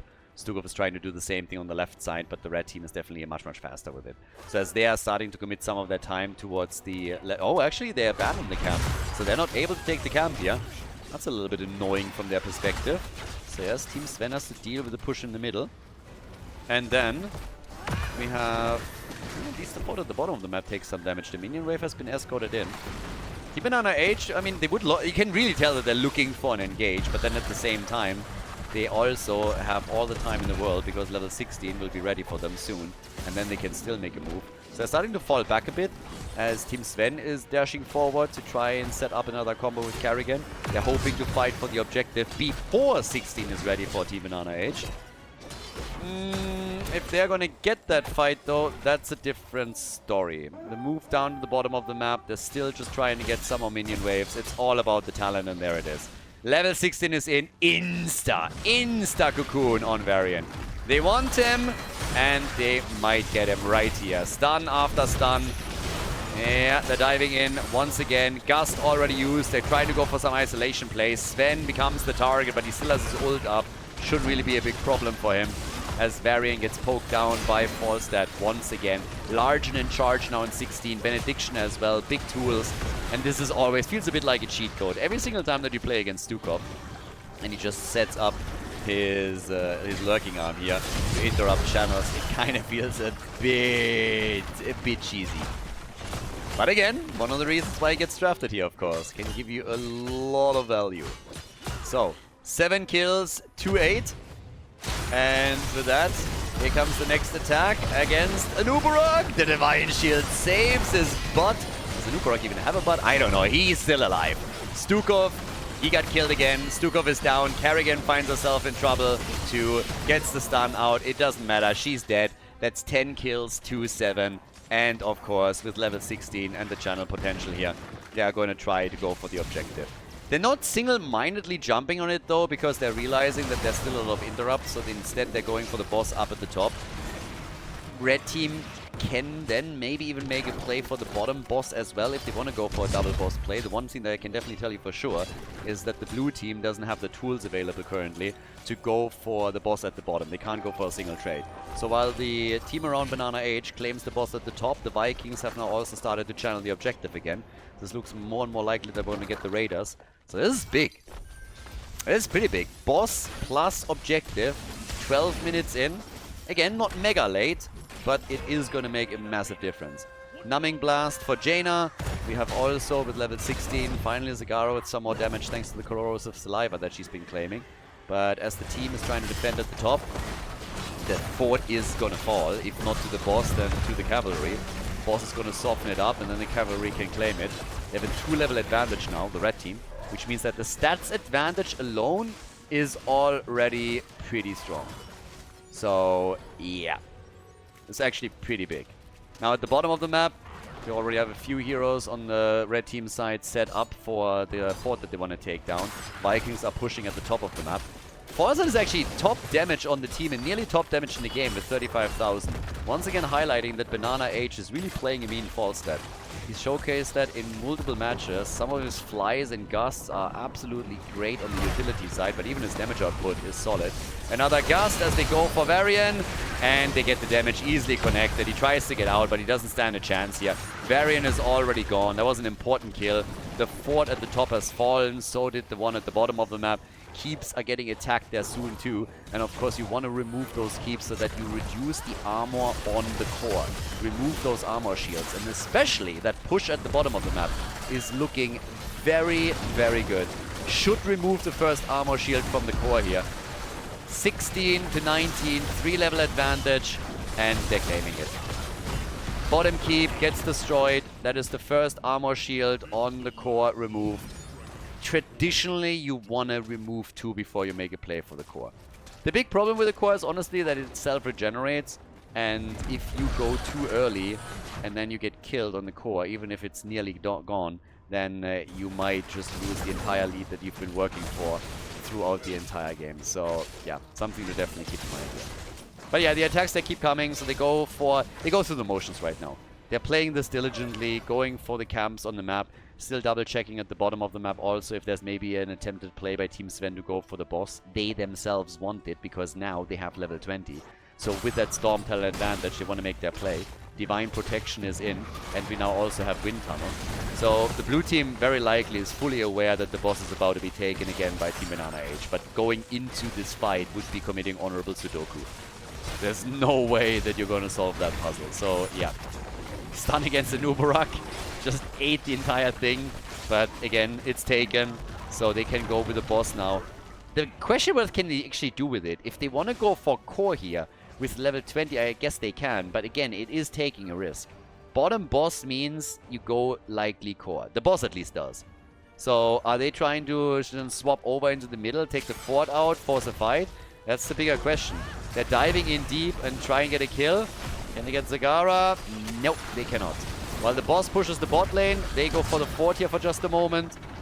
But they want to exploit the level 20 talent lead, of course. Yeah, so they take the bottom boss, but it's just going to threaten the core a little bit. It should be fine. There is an objective up, though. So they can go for the objective and now channel this one as well. But the core needs to be defended at least by Zagara a little bit. It's going to take damage, but with 2 shields, 2 armor shields still remaining, it should be fine. Vikings with 69 stacks on their baseline. Nice. That is pretty sick, actually. So, yeah, they're going to get good value out of this. And as the game continues, they're going to be an absolute menace when it comes to sustainability.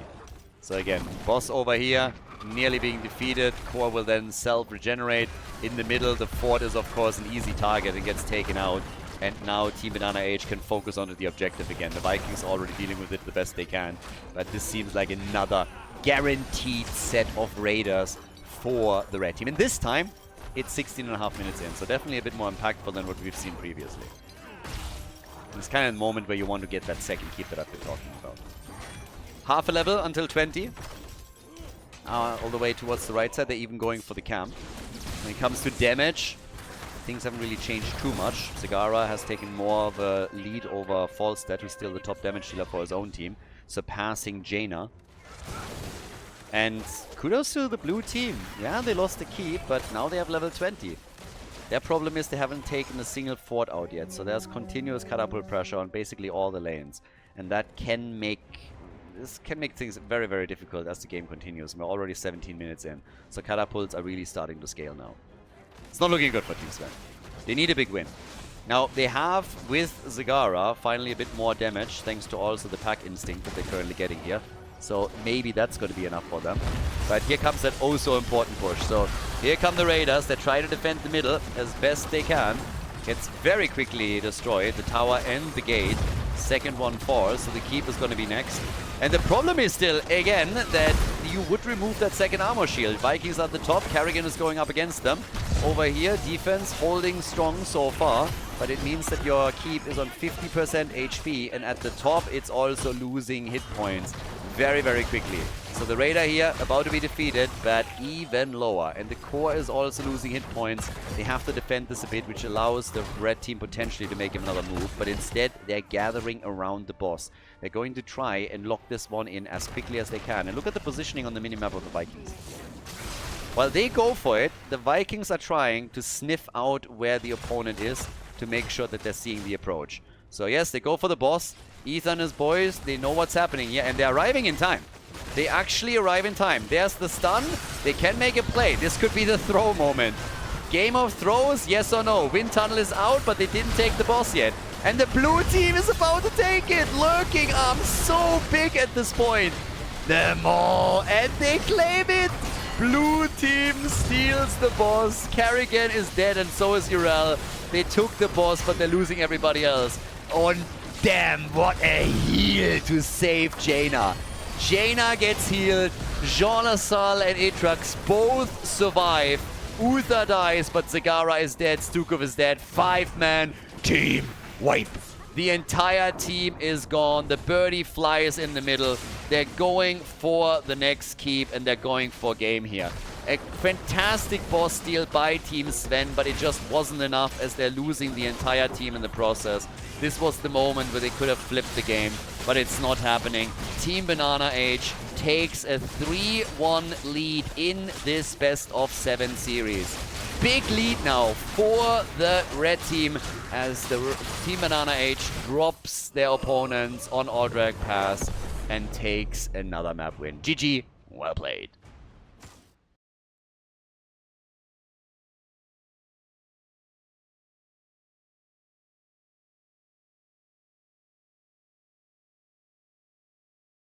Match point! A 3-1 lead for Team Sven in the best of 7. Ladies and gentlemen, 40 heroes unavailable since they have been played already as we are heading into potentially the final map of Banshee Cup season number 2. Team BananaH, they have the big lead now. Great performance on Aldrich Pass. They were able to win it. It was a pretty fun fight around the boss at the top, honestly, with Team Sven coming in, stealing the boss. But unfortunately for them, losing the team fight, getting completely wiped, and BananaH, they claim it. Now we're heading into Tomb of the Spider Queen. If the red team is able to win here, then it is all over and they crown themselves the champion and execute successful revenge against the blue team. But of course, Team Sven, they have dug deep a lot during the tournament in multiple occasions where they were behind. So now they have to just prove once again that they can pull that off. Winning 3 in a row, definitely not easy. Possible, but not easy. But then again, there's always that factor that I explained a bit earlier. Once that we are going this deep into the tournament, you find yourself in a situation where the games start to become a little bit more chaotic because your normal picks aren't available anymore. And that plays a role. In game 5 is where I personally think it slowly starts. Right now you still have a lot that you can pick, but once that we're going to game 6, for example, then you can really find yourself in some odd scenarios. So if they are managing to win Tomb of the Spider Queen, I think thriving on Chaos moving forward with game 6 and 7 is definitely a possibility. And they are also one of the teams that has the entire time, starting with the round robin, been very willing to play some odd combos. They were farming bounties or trying to. They played with Cho'Gall, tried some other stuff. So I think they are a little bit more at home when it comes to these specific combinations. Now, they might be proven wrong, but BananaH, yeah, let's see.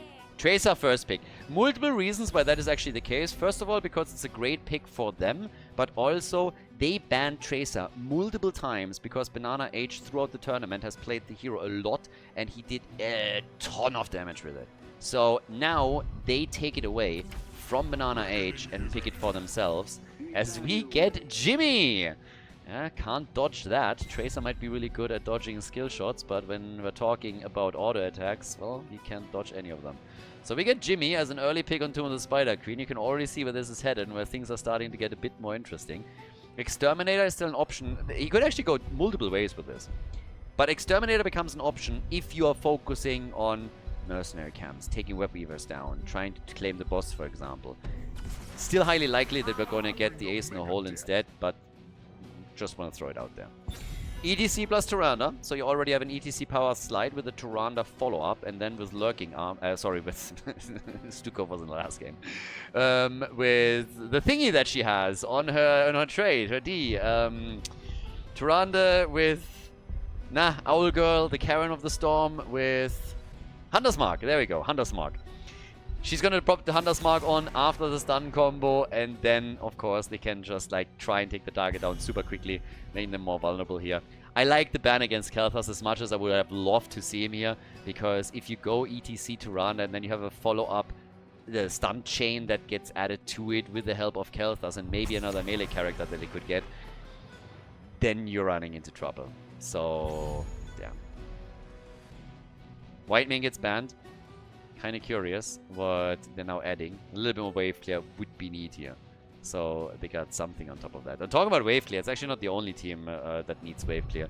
Looking towards the blue team, they're also falling pretty short on it. So yeah, both of them running some trouble. Oh, Morales! Backdoor, baby! Let's go! They could literally go for a bounty. I'm not even joking. They could go full backdoor strategy. This is looking more and more like they're actually going for a bounty attempt. Morales, Tyrael, Jimmy with a Hyperion, and Zul for wave clear. Guys, this is looking like a backdoor strategy. I'm not even kidding. Okay, that just got real wild. They might pull it off. They might actually pull it off here. Oh my god. Nazeebo and Rexa. Final pick. What are they going for? Nazeebo wouldn't have been too bad for Team BananaH either if they wouldn't want to go for it, because Nazeebo can do tons of damage against structures. But what's the choice now? Are they actually going to try and pull this off? And if so, who's the second damage dealer? Asmodan coming in with Demonic Invasion, I mean, not quite sure. That would definitely help you, but it might be a bit too much for them. But damn, if they actually do that now. Tazada! Tazada! Final pick, and we are heading into Tomb of the Spider Queen. Match point number 1 for Team BananaH. Let's go. Team Sven against BananaH. It could all end here. On the left side, Team Sven trying desperately to claw their way back into this with Captain Rex on Tyrande, Sven on Rexa. We got Nano on Nazeebo. Going for Widowmakers on level 1. Ether is playing ETC, and we get Arian on Tracer. Then on the right side of the map, of course, with a potential bounty. BananaH on Tacita, Itrax on Reyna. We get Jean Lassalle on Morales, Fancy Pants on Zul, and Johan on Tyrael. So for people that actually don't know what the Juice Pirates are and what this could be, again, I'm not saying they're doing it, but they have the option. If you backdoor with Morales, you just go for Medivac and you Medivac over towards the keep, for example, and later towards the core. You use Tyrael, drop a Sanctification on the ground when your opponent is approaching, and you just do damage. You could do it with this combo. Now the traditional combo for this would be Tyrael, Greymane, Morales. You're adding Falstad who can fly in and then also Gust, and any additional damage dealer that you really want. I mean, there's a couple of options of what you could play with. But in this case, you have Jimmy for potentially Hyperion. So there is a huge amount of potential with this play. Now, what you have to do, of course, is you still have to take a fort down by yourself. And then you fly to the keep, you take it down, and from that point onwards, you just start to YOLO and YOLO and YOLO, and eventually you will take the core down. There comes a disadvantage because every time that you fail to take structures down, your opponent will likely wipe you off the map and get a lead. But this is just one of the plays that you can execute here. They could do it. We got ace in the hole now for Jimmy. And yeah, we'll have a look for it. Then again, now that we're looking at Tyrael, Ardent Restoration doesn't necessarily mean that you go for Judgment, but it makes it a lot more likely that you're trying to pull it off. Level 10 will tell. They might do it, they might not. There's of course a lot of other combos that they can do. They have auto attackers here, so getting Stim Drone for Morales is going to be fantastic. You can even use it on Tassadar, but Jimmy would be a very happy recipient of that ult. If they want to go for a bounty, if they feel that they can cheese out a win in this game, they could, on the other hand, go for that particular play.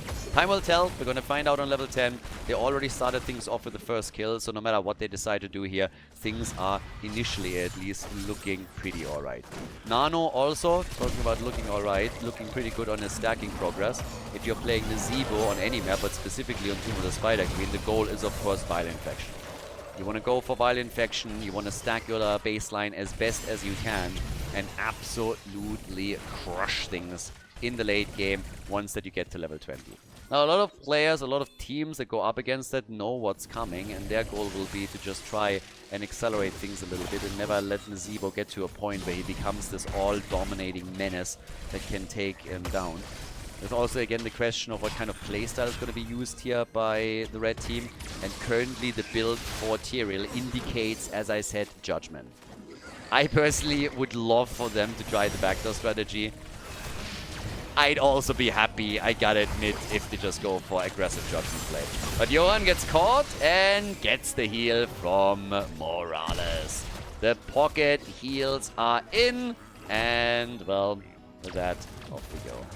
Down at the bottom of the map, obviously, we have Sven still playing it out against Zul. Zul's wave clear, pretty spectacular, but Misha is always ready for another stun, as the red team is already pushing through the middle and starting to take some of the towers down. The gate is destroyed, power is low, will likely now fall there too. So yeah, good for them. Sliver of health still left, but they can always eliminate that later. At the same time, the electric fence is in. They're getting slowly towards level 7 with the first few gem turn-ins already happening. So, we have 17 and 9 turned in. Both teams have enough. Actually, no, only the blue team has enough for a full turn-in. Red team is still a little bit short, which will change now. So, the turn is already happening. Captain Rex is trying to turn in Arian, and they're not getting interrupted. Yeah, they're getting all of those. Nice! Actually, as I say it, there's the interrupt against Arian. Oh, and Misha at the bottom of the map is falling again. Absolutely unbearable situation. I mean, it's always a little bit tricky. Bear with me here for just a second. If Rexa plays this correctly, then Misha survives. But as the teams were trying to go for kills, essentially the red team still says, hold my bear. And yeah, they just went for her. Took her down. Misha is now back, thankfully. Can claw her way back into the game. But yeah, she's barely making a dent into things right now. But she will have a bigger impact later when they're chaining these stuns with the engage there, and then Tyrande, of course, following up on it. So yeah, we'll see. Top side, Nano in trouble. Best way to stop somebody from stacking is to just kill them. And in this case, didn't really work out. Still taps the fountain, but 78 stacks already for the baseline, so that's not too shabby. Level 10 is going to come in next. And that's where we are very likely going to be disillusioned that we're not going to see the backdoor strategy. He tracks surrounded, and that is not a kill. He gets away. Jimmy is alive. Jimmy is alive and kicking. All right. Do you guys know, by the way, what a great talent name for level 16 on Rexa and Misha would be? Impossible Presence. But yeah. Alright. Only a single kill in the game. Only one. Not more. But yeah, off we go. Bit more damage being done. Still no Web Weaver wave, by the way. Still no Web Weavers. Plenty of gems for both teams, but nobody's getting Web Weavers. Tyrael turns in the 15. Good for him. And they're going for Ether. They try ETC. And Johan gets away. Alrighty. Another owl traveling through. Hedwig on his way to Hogwarts. Couldn't catch Jimmy with the zombie wall either. But yeah, they're all poking and trying to prevent these turn-ins from happening. And there's a lot of ranged poke that they of course have, specifically with Tacita being around now too. Jean Lassalle just doing his thing with Morales. And at the bottom, yeah, there it is. Zul is gone. They want the gems. They're going really YOLO in order to recover them. But it's not happening. And now Tacita's about to die too. He tried to greed for the gems. And there's the ult. There's the mosh. And it is 3 kills in a row. Nazebo. They go for the quad and they get it. Quad kill for Team Sven. And a big lead all of a sudden for the blue team. Nice. Look at that. Mosh pit out. 3 kills initially by Nano. And then they follow up with Jean Lassalle and drop him too. That's exactly the kind of momentum that they needed here. And now they're making the plays. Yep, Morales goes for the stim drone. Hopes and dreams are crushed. Tyrael with the sanctification. Not even judgment. At least give us some fun here. In that case, they should have gone for the backdoor strategy. And Tacita goes for the black hole. A fantastic choice. Honestly, in my long career as a policeman, a fireman, a real estate agent, a pizza delivery boy, a scientist, a doctor, and also an astronaut, I have explored many a black hole in my time, and I can tell you it's a fantastic experience. So I can absolutely concur with the choice that Tacita made over here. That's a really good move, and they should have a lot of fun with it. And I swear I'm only going to pull this joke one more time in my life. But yeah, black hole for Tacita. No Morales ult on the other hand. So that's a bit sad. We still have the 1 level lead. They couldn't get a 4th down with this. But still, big damage, just generally speaking, from Team Sven. All the gems that they denied to the opponent. There's still plenty to get the full turn, and if they can get close enough to this. But we'll see. Bottom of the map, BananaH gets killed again. Yeah, he could have tried to hide in the black hole, but that was about it. Got fully ganked up and has absolutely no way to get away from this one. In the meantime, we're having 13 inching closer and closer for Team Sven, so that's the good news here for the blue team. With them now taking a pretty dominant position on the map, they're also hoping for the 2nd turn in a row, working on it as Tracer is jumping in, trying to die for Zul, and he dies. Big mosh pit again. I mean, you gotta give it to them. Holy cow, my friend. Another big ult. Morales is gone, and Team Sven, they kill Jimmy. This was Jimmy, and they're just dropping them. So I gotta admit, this is big. Team Sven now with 8 kills to 1. They have level 13. They can go for the boss and already do exactly that. They get the turn into blue web weavers are going to come down here for them. And yeah, it's quite nice. I gotta say, they are doing everything that they can in order to ensure that the series doesn't end here, that they have another shot at claiming a win in this best of 7, and maybe turn this around with a big comeback and crown themselves the champion. So, pretty sweet. Team BananaH, lots of comebacks already from them, wouldn't count them out, but they gotta step it up pretty quickly, because if they don't, then they're gonna get snowballed. They're gonna get snowballed hard. That push in particular is gonna be tough for them. Web Weaver wave plus boss, and let's not forget that with 126 stacks on his baseline, Nazebo is also doing pretty okay on his stacking progress. Once that they hit level 20, is going to turn into an absolute beast, and it will get very difficult. All the forts are gonna get destroyed here. The one at the top is down.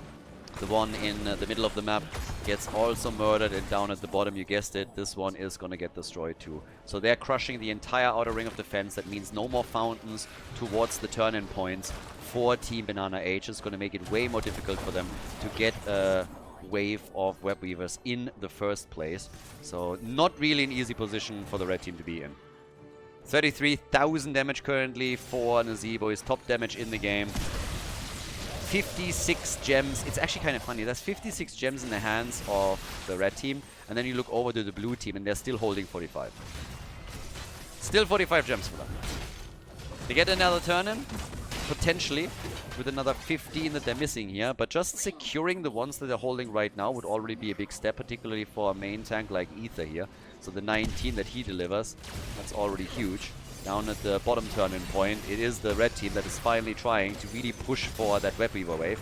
So they're attempting to make a play here, but they're getting moved back immediately, and level 16 is so close for the blue team that once that they have that talent advantage, they can possibly zone them out once more.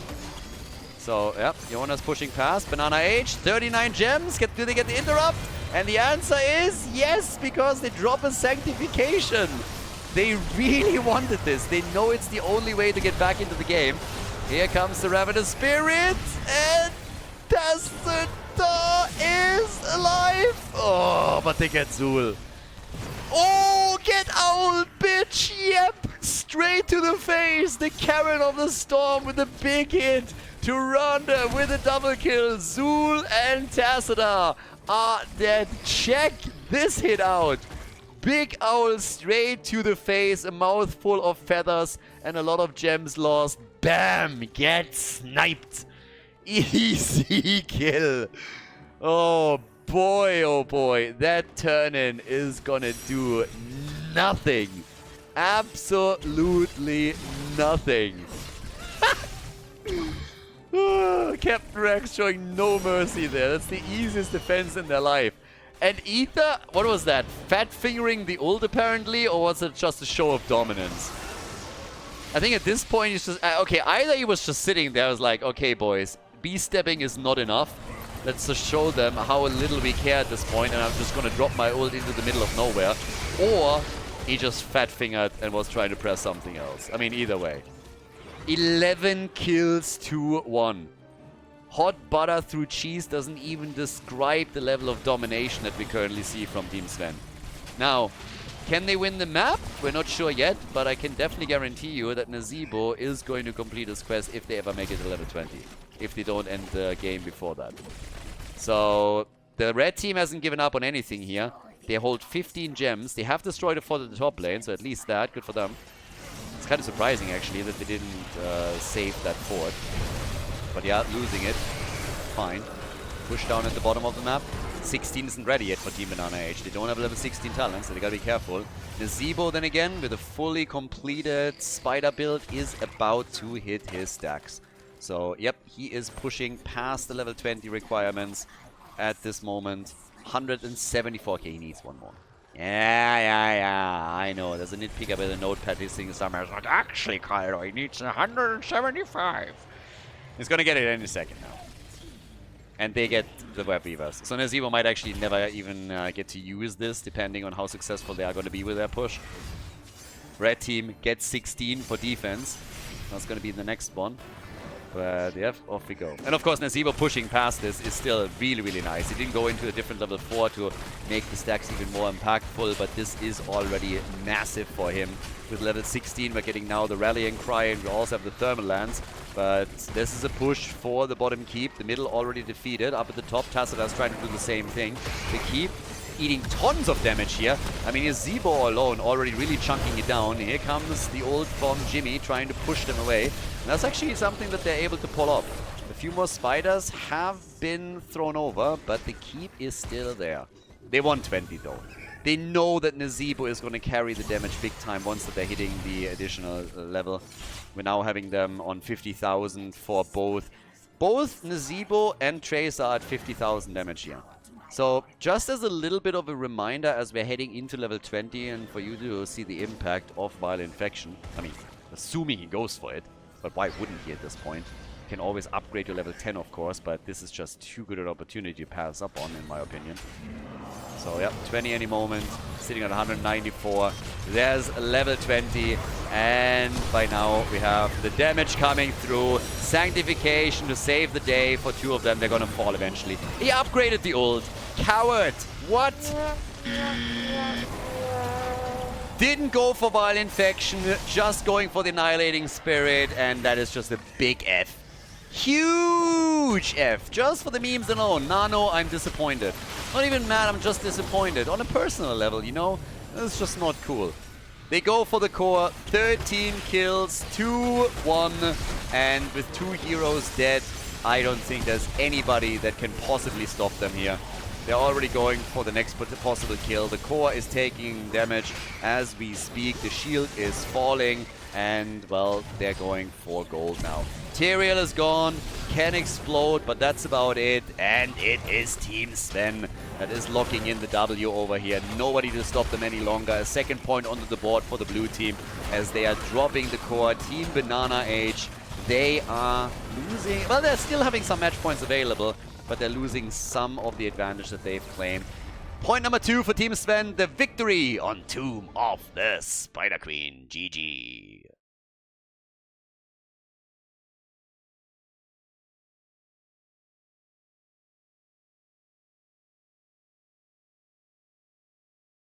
Game number 6. Ladies and gentlemen, with a victory on Tomb of the Spider Queen, Team Sven put another point onto the board. And now we're heading into Dragonshire. Don't forget, when we went into the draft for game number 5, for game number 5, I already told you that I think there is a chance that with things getting a little bit more crazy, there's an opportunity for Team Sven to thrive on chaos here. So now we find ourselves in that spot. 50 heroes are now unavailable because they have been played previously. Now we have 6 more banned out on Dragonshire, so there are certainly some roles that are slowly starting to thin out. Tanks would be one example. Now you still have a few available. You can play some of the side laners as a main tank, of course. Arthas, for example, has also not been picked yet.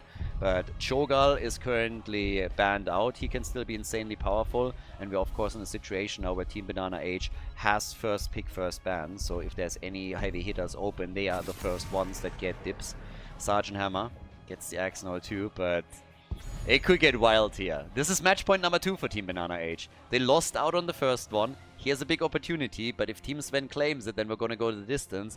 Full best of 7 would, of course, be quite wild. But Dragonshire, and it is party time. First pick. We're getting Junkrat. Junkrat is still up, has been banned multiple times previously. Now he's still open, so he gets immediately taken. Junkrat is in the house. Double pick for Team Sven.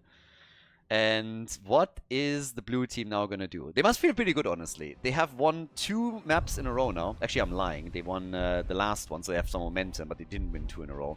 That would be nice momentum for them. Yeah, but still, nice to win on Tomb of the Spider Queen here. But they're getting in range. You know, they're getting to a point where they could tie things up. Imperious and Deathwing. Really nice frontline already. Again, these are the roles that are starting to get thinned out a little bit. Imperious can be easily played as a main tank, and in the past we've even seen some Deathwing main tank plays. Nick in particular has actually done that just half a year ago or so, and they had also decent success with it. So running the 2 of them right now allows you for stun. Deathwing, of course, can be an absolute menace there. And on the other hand, we have Arthas and Whitemane. I pointed Arthas out already a second ago as a potential main tank option now in that context. And yeah, it's already a blast. I am already loving what we see here. Dragonshire, the bans are coming through. You have to, of course, also think a little bit about what is my top lane choice. What's my best chance to really get those shrines under control. And what is still available here? We have, of course, also a couple of curveball heroes that you could still play. I mean, Gazlor as a side laner in certain circumstances is an option. Suljin gets banned, Murky's up, Abathar is up. I mean, how crazy do you want to go from here on out? We're not going to get a Butcher, I assume, but there are wild picks that would be available now. If you want to cheese, you can always go for that Demonic Invasion Azmodan and just run the lanes down, drop it on structures and try to burn them as quickly as you can. Suljin getting banned, definitely a good choice. I would have loved to see him here, but he's of course a powerful tool. Zeratul gets banned as well. Yeah, I can't wait. They need a healer, of course. They don't have one yet, but here's the chance right now. worst case, you can always go Lily. You can always go Lily. So, blue team with a pick. After Deathwing and Imperious, what are the next choices for them? Kel'Thas and Ana. Nano boosted Pyroblast. Just wait for it. And that means you can lead with Anna and a Sleep Dart. Imperius gets an easy hit on his lunge, and then Kalthas follows up with a Gravity Lapse. So you have a stun chain all of a sudden.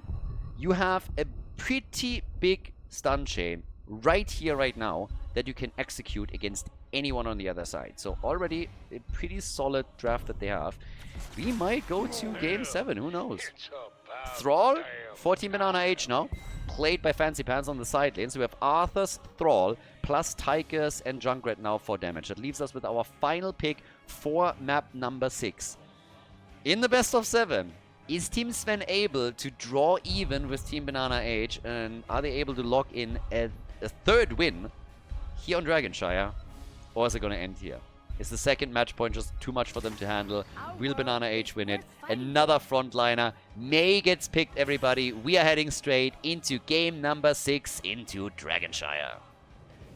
Game number 6, match point number 2. Team BananaH still in the lead, but the blue team, they have high hopes that they can force the final map. Sven is playing Imperius for the blue team, Nano on Deathwing, Ether on May, Arian on Kalthas, and Captain Rex on Anna. Starting things off with contact healing with the grenade build.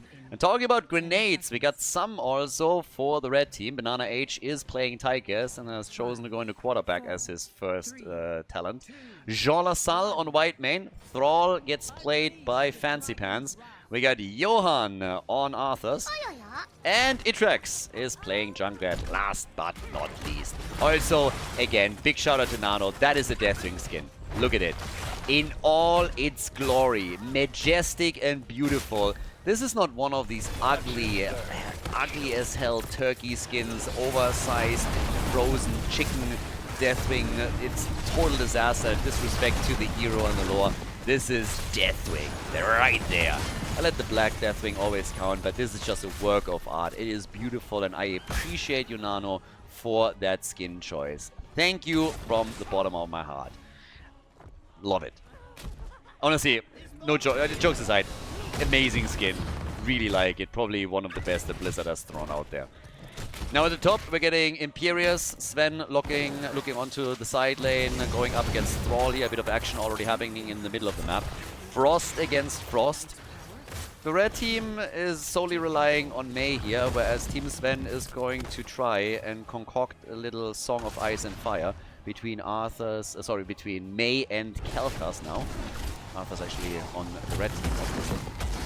But the first camps are being claimed now by the two teams here.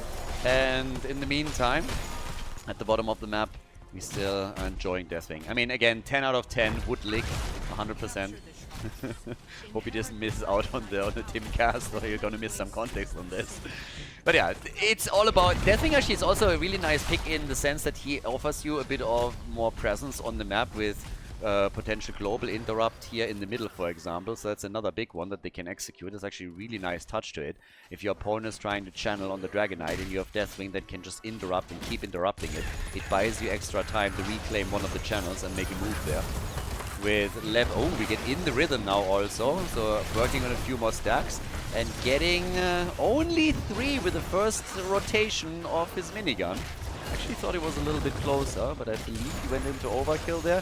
Either way, top lane is what the teams were focusing on the most now. Not a single kill thus far. Down at the bottom of the map, Junkrat going up against Deathwing, who double checked on the Siege Giants real quickly.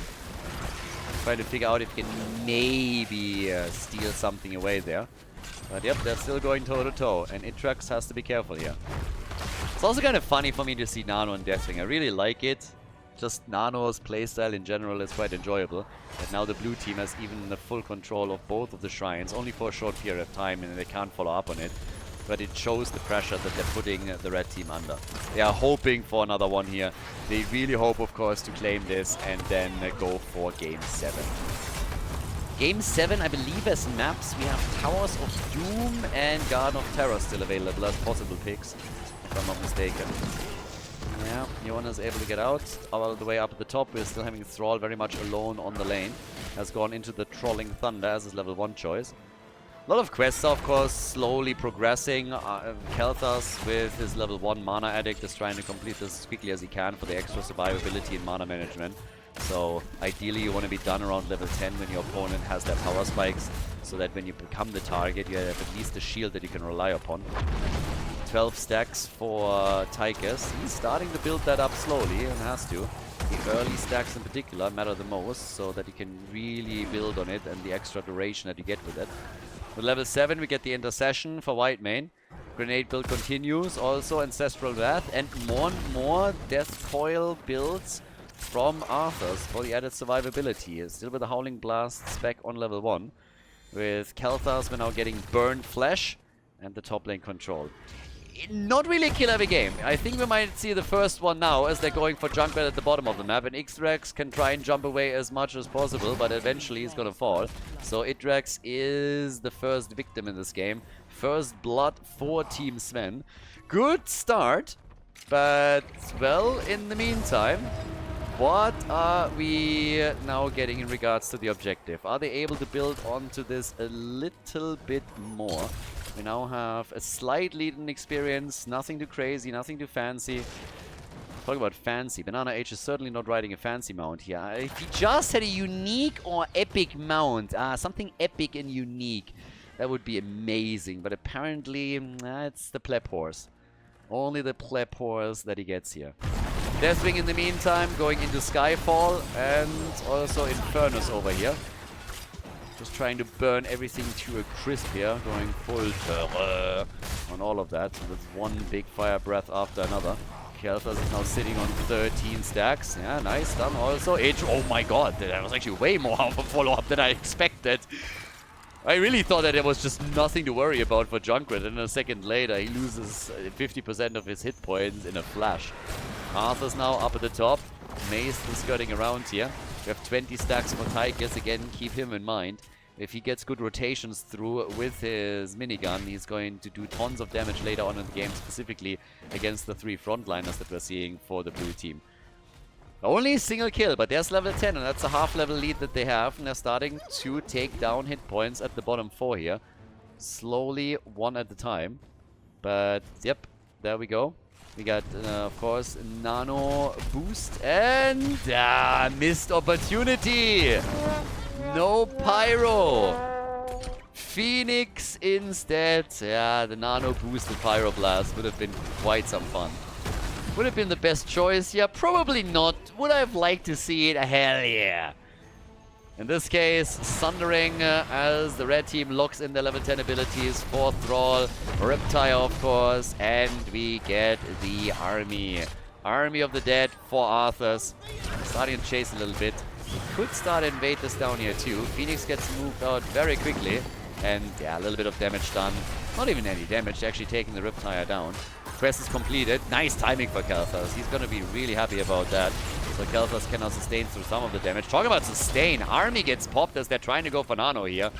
But they're reclaiming the control, and now they have double control. Deathwing might actually have to do his thing. Kelthas falls as Sven is trying to reclaim the control at the top, and that denies a channel of the dragon statue in the middle. It's a kill for a kill right now overall in the game. Level 11 versus 11. Again, we had so much aggression from the two teams. So many insane games, and right now they are so cautious. Nobody wants to make a mistake. Everybody is playing it safe because they know fully well what's on the line here. Deathwing can still go for some intro-dubs. He doesn't care about the trap from Junkrat. Imperius is trying to fight back at the top. Kelthas is on his way back to business. So starting to move in. They need to try and reclaim a position. Deathwing won't be able to hold this forever. Gets already attacked from Arthas and Junkrat, but they reclaim the position at the bottom of the map. Imperius even moving topside now to try and give them the second shrine. There's a couple of siege shrines they could still go for, and that's exactly where Arian is headed now. But yes, everybody is just playing this super close to home. Nobody wants to make a mistake. Everybody is just sitting there saying like, yeah, let's not risk too much. Let's make sure that you're going to win this one. Lock in that W, and in the case of the red team, ensure that we're winning the tournament. When we're talking about Team Sven, of course, they also want to force that 7th game. It would be pretty great for them if they go to game number 7 with 2 wins under their belt. That's a lot of momentum that you can bring from one game to another if they're able to pull it off. Nobody's taken the lead there yet, but there will be an early level 13 talent for Team Sven. Gravity Labs, Ice Wall is out, Johan still pushing out, Imperius is retaking the top, and at the bottom we have now for a short period a 5 versus 4 in favor of Team BananaH. Yeah, nice move against Mei here. Gotta be careful, she's still fine, tries to slide out, and Ether goes for his ice block and gets killed by the Riptire. Nice, they really worked on that kill and they were able to grab it. So that's kill number 2 for Team BananaH. 2 kills to 1 and level 13 talents, which gives us in this case Neo Steel Coding. Also more and more stacks now for Sven. For Imperius, not Imperius, for Tychus.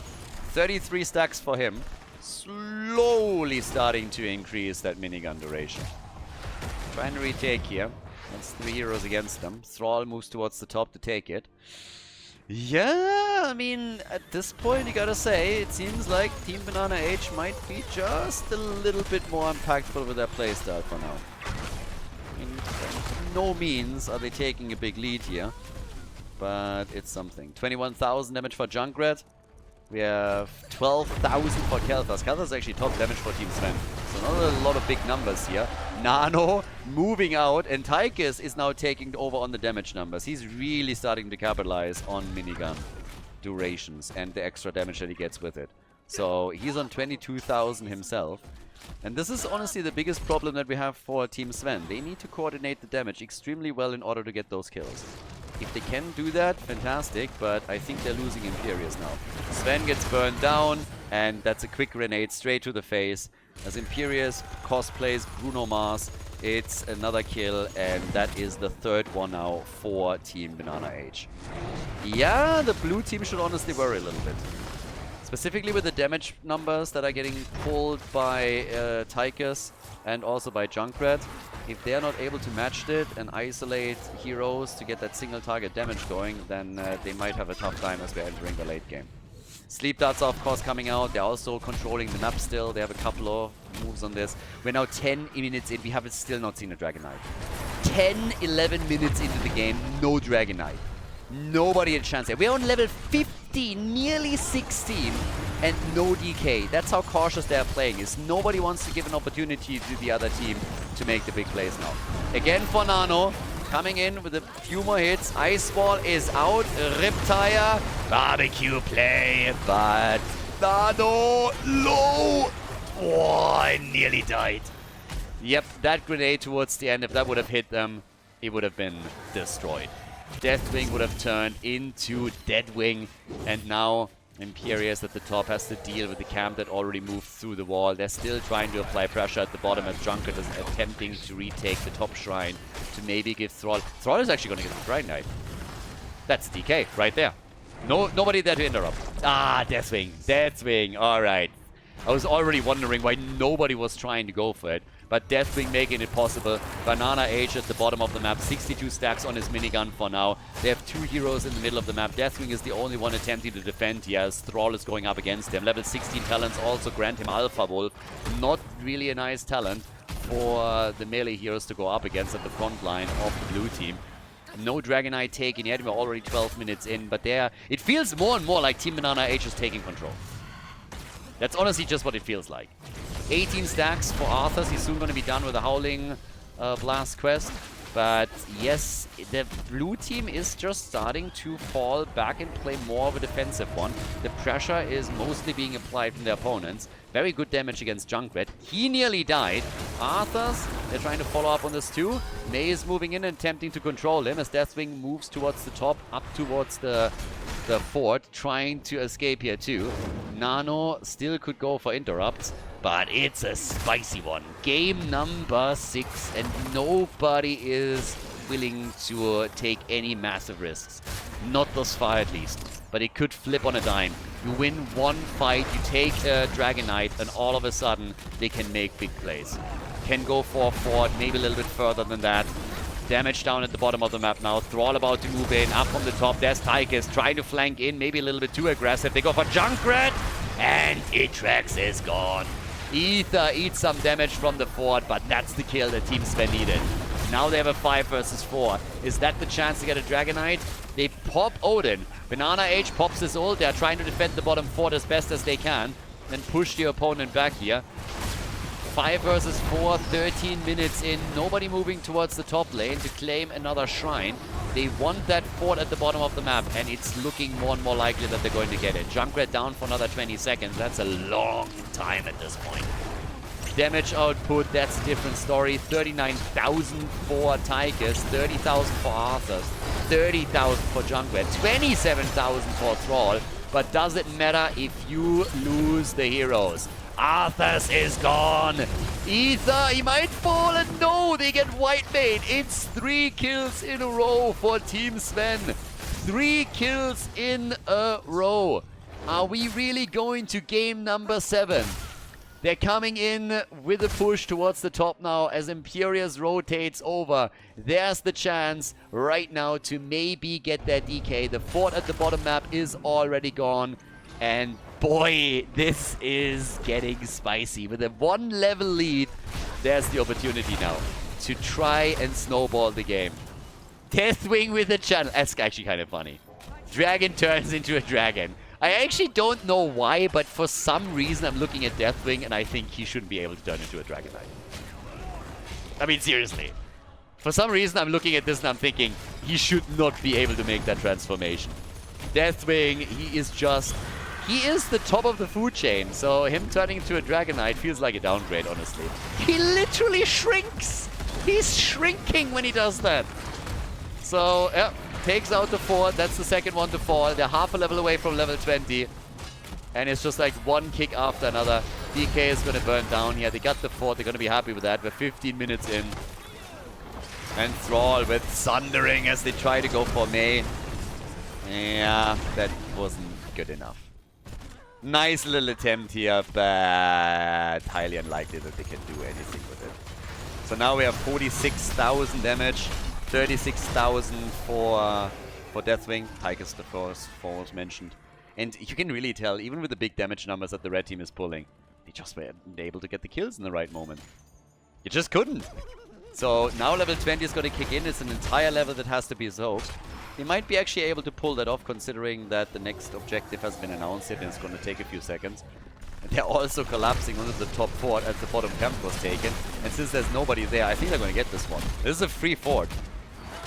Free and easy fort that they were just able to grab with a quick rotation. They had to sacrifice the camp at the bottom of the map, but they move away as 5. And I do not believe that Team Sven will have a chance to realistically force a big fight before level 20 is available for the red team. So very likely we're going to look at even talents again. There's a big push coming down at the bottom of the map, which will make it a bit easier to pick up the experience here. Half a level they still need to get. Ice Wall. Uh-oh. Fancy Pants. Yeah, he screwed up. Fancy Pants screwed up. Gets Sundering out. And that's the end of Thrall. Thrall goes down, and boy, this is a liability. Now there's a problem at the bottom keep. Now they can poke this. Now there is good news for the red team, and this is the push at the top. It's at least going to break the wall down, but very unlikely that it will seriously threaten the keep itself. 81 stacks for Tigers on his level 4. This is a bit of a side note. Tigers is knocking on the 50,000 damage, and they keep poking. They keep poking over here. They're starting to do the work. As they want the keep, they don't have it yet. 27 seconds for Thrall to make an appearance again, and we have level 20 talents. That means we're getting the big red button. Oh yeah, the biggest button, the reddest button. Let's go. Spreading the living bomb love a little bit for a moment. Thrall will be back. They need to deny the Dragonite. Bottom lane gets channeled. Imperius on his way towards the top. That is not a Dragonite that you should allow your opponent to take. So either retake the shrine down here or make a play for the middle. But Imperius is rotating over, and yes, they claim it. If he would have been able to get that Dragonite at the 18-minute mark, I think they would have had to kiss their bottom keep goodbye. But now they got the 5-man back to business. Arthur's went into the anti-magic shell. And here comes the extra oomph for Junkrat. But they're reclaiming in the middle. Thrall still sitting. and trying to protect this. Superhero landing from Deathwing. And he's going for the channel again, isn't he? Yep, but Junkrat is ready. Okay, so they get the interrupts. Yeah, a little bit of a moment of truth. This is going to be a big fight for the red team. Ice ball! Mei comes in. I can't even make that voice. I'm not even close. Oh, and Arthur's what? Why doesn't he use his ult? Finally! There's the army. Pops the ult late, but better late than never as they're trying to follow up onto Mei. She dashes away from the Howling Blast. Deathwing had to retreat too. A few more connects are coming together, but there's still the pressure from the double channel. And now, of course, the move from Junkrat down to the bottom of the map, using the mobility advantages that he has to coordinate it together with Thrall at the top. Lunge is missing from Imperius. And now they're trying to turn it around. Siege Giants are pushing the lane out. It's like one soul tower still standing, not even the sidewall is ready. We're 19 minutes in, 8 kills. 20 versus 20. Oh. They could still, I mean again, Team BananaH can still win this one. Is this where it ends? Is Team Sven going to win game number 6 and force game number 7? It would be quite the story if they would make that work. It would be such a story. And again, these teams faced off against each other already. That was the same pairing that we got in the winners bracket final. Back then, Team Sven was successful. They sent Team BananaH packing. They had to drop down into the losers bracket. Had to make a losers bracket run to go for the rematch. Now they were looking great. 3 points to 1.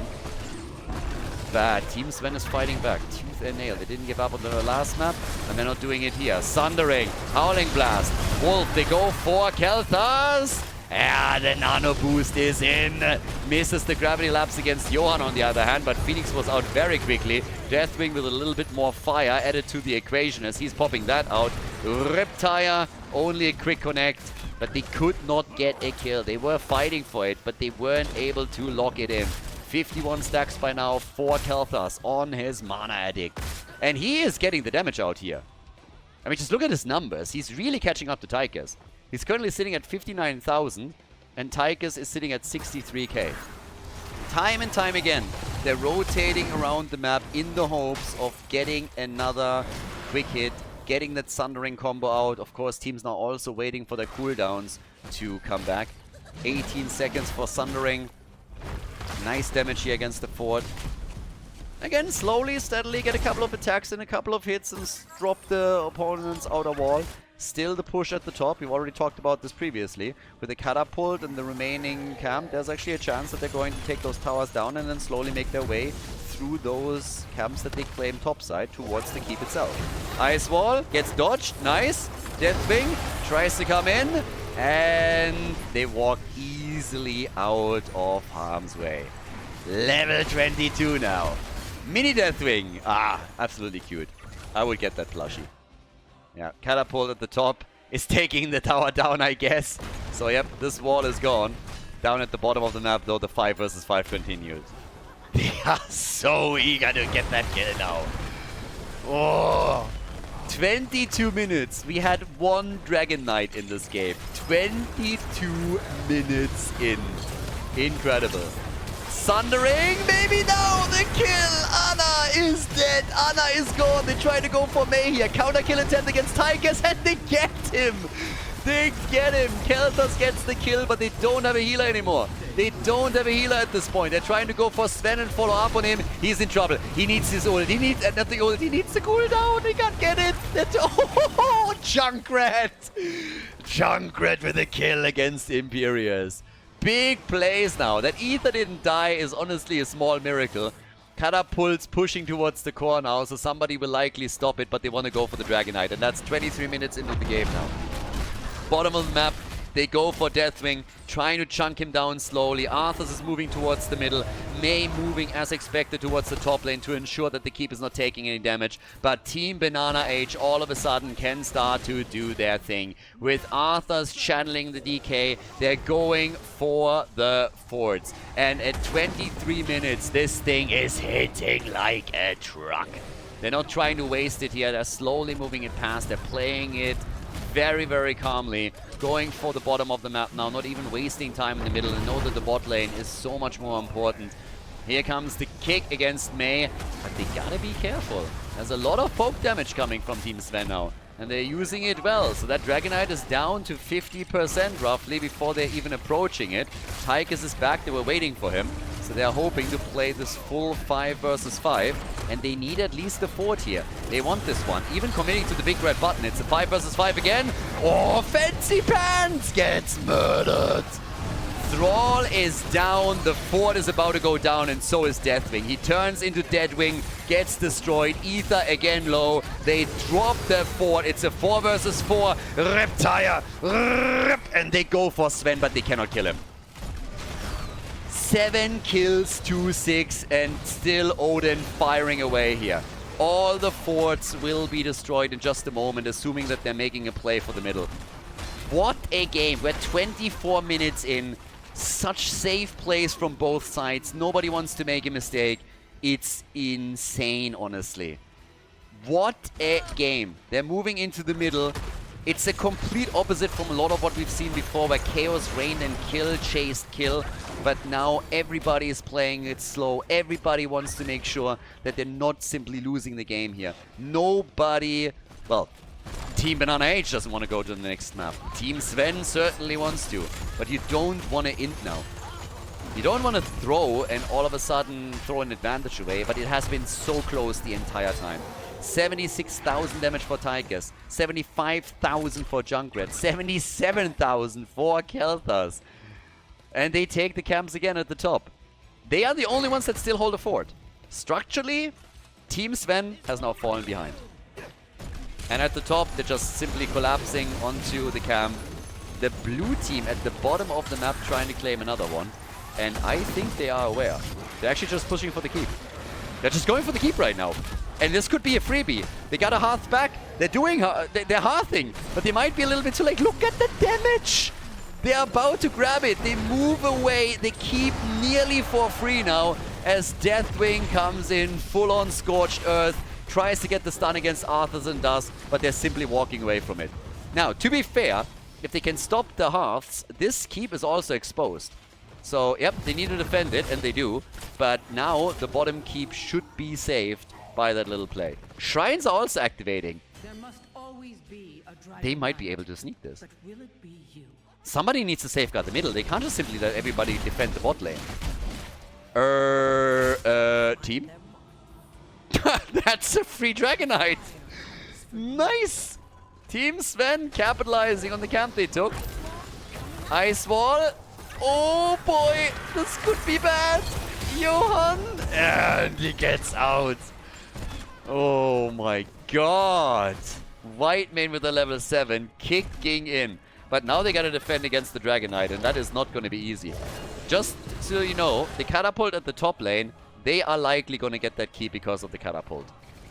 But of course the Dragonite is aiming for more than the keep. If they can get a kill here, they can go for the core. So, yeah. Let's see. An attack is coming. Dragonite gets burned out very, very quickly. I mean, Odin, damn. Big red button is crushing it. But of course the keep falls. And, well, they are... What? Arthas is alive? Whitemane working overtime. Whatever she's paid, she's not being paid enough. That girl needs a raise. Big save on Arthas. Dragonite is not able to get them more. Somebody has to move back if they don't want to lose their top keep. Guys, it's 27 minutes on the clock. 27 minutes. If you don't go back right now, that keep is toast. The catapult is going to shred it in 2 shots, essentially. Yeah, the keep's gone. Keep for a keep. Didn't send anybody back, so each team has now lost the keep. Big opportunities to end the game whenever you win a team fight. 28 minutes. We already had some pretty long games in the Final 4, and it continues. Just to update you on the damage output, again, we're talking about 80,000 for 3 heroes here. They're slowly making their way over towards the 6-digit club. 100k is definitely possible. But, wow. Push at the bottom of the map. 25. Level 25. Look at that siege damage, by the way. Junkrat has 230,000. Kelthas 214. Just crazy. So, yeah. And again, the catapults are now coming in with every single wave. That top lane is a much bigger problem than the bot lane because this team still has a fort standing. So, if the fights are centering once again around the bottom of the map, Team Sven will have a huge problem at their hands. Their top lane is now an actual concern and a big one. We've entered Winion territory a long time ago already. So those catapults can ruin your day and your tournament. That's getting dangerous. Very dangerous. They have to consistently keep track of the top lane and the progress. And of course there's camps to be taken too. So Deathwing is starting to move in here. Yeah, trying to help with the barbecue a little bit. Not sure if they're really going to be willing to fully invade this, but it's still very early. Johan, Johan, what? Johan again, barely saved, and they're stealing the camp. The camp steal is nice, don't get me wrong, that's helping, but I cannot believe that Arthur survived this. How many times is Whitemane just going way beyond in order to save some targets? Now they're trying to go for the top. Johan is still low here. Howling Blast delays everything. But yeah, it's insane how they're nibbling at the hit points of the tanks and basically just get so close to get a kill that could decide the entire game. Arthur's again, totally fine here. Nobody is going for the channel at the bottom of the map, but up at the top, Imperius has taken it. Double camp that they need to deal with. Mei on the way down to the bottom of the map. Mei is now trying to claim it, and she realizes, okay, I gotta fall back to help out my team. Top side is retaken. 30 minutes. We are past 30 minutes now. Past 30 minutes into the game. Catapults are going to be huge here. Talking about catapults. That's 3. It's not only the blue team that has to be very careful of how they're dealing with this. They might be under more pressure at the top lane, but that doesn't mean that... guys, I thought Thrall was coming back. Thrall is slowly coming over. They need to very quickly send somebody to deal with this. Okay, Tychus is on his way. Because once that these bad boys are on the core, it's gonna fall. They go for... okay, they go for the Siege Giants. They have Thrall at the top, double control any moment. Somebody please! Junkrat? Okay, but yeah, look at the damage that comes out of these things. That's a hit. That is 10% of your core hit points gone. 10% essentially gone. Pretty cavalier with how long they're letting these catapults push. Top side, the same problem now exists obviously for the blue team. Let's not sugarcoat this. 31 minutes in. So now another camp at the bottom of the map to make matters worse with pressure. Deathwing has moved towards the top as he has to. Needs to deal with this. And the red team is getting closer and closer to serious pressure at the bottom of the map onto the shrine. Deathwing will maybe move towards the top to try to reclaim at least that position, but now Siege Giants are taken, so that also helps to relieve some bot lane pressure. And Deathwing is moving past. He ignores everything and says like, yeah, if we don't take that topside shrine right now, we're going to be in trouble. But the red team has now started to try and go for him to chase him down, which is actually pretty sexy too. They abandoned the bot lane idea and just said, if we can get the kill here, that's all we need. And Nano is dead. They got the kill. They killed Deathwing. This could be it. This could be game. 32 minutes into it. The camp down here gets poked down slowly. They got the control. 2 heroes make their way towards the top. Is this the play? Nano was so close to escape, but he couldn't make it work. Arthas is moving in. They lose control since Imperius is retaken, but now they're trying to chase here. They're trying to cut them off. And Kelthas gets away. What about Imperius? They're retaking. This is a Dragonite. 33 minute Dragonite. Here it is. This is the chance. This is the opportunity to, if not end the game, then take the massive lead. It's a big boy. It's a chunker. He is going to crush them. He's going to move in and he is dropping kids left, right, and center. This bad boy picks up trucks and hits the core with it easily. They go for Imperius, and it's another kill! A staggered death against Imperius, as Thrall is going for the right click. Right-click that core, baby. The chance for Team BananaH to claim victory. And look at the hit points disappear. What the hell?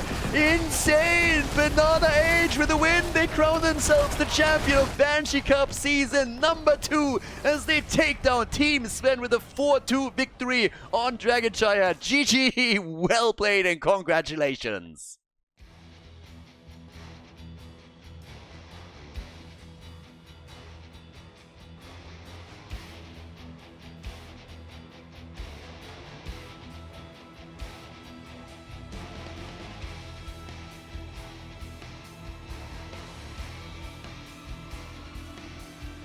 Thank you everybody for watching the video today. I hope that you enjoyed the show and the commentary.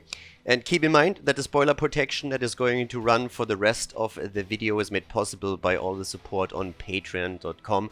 So guys, if you want to support my work, if you want to help me start new projects and keep the spoiler protection in place, please consider heading over to patreon.com/Khaldor. There's also a link in the YouTube description and check that out. Thanks in advance and see you guys next time with more esports coverage here on Khaldor TV. Have a great day.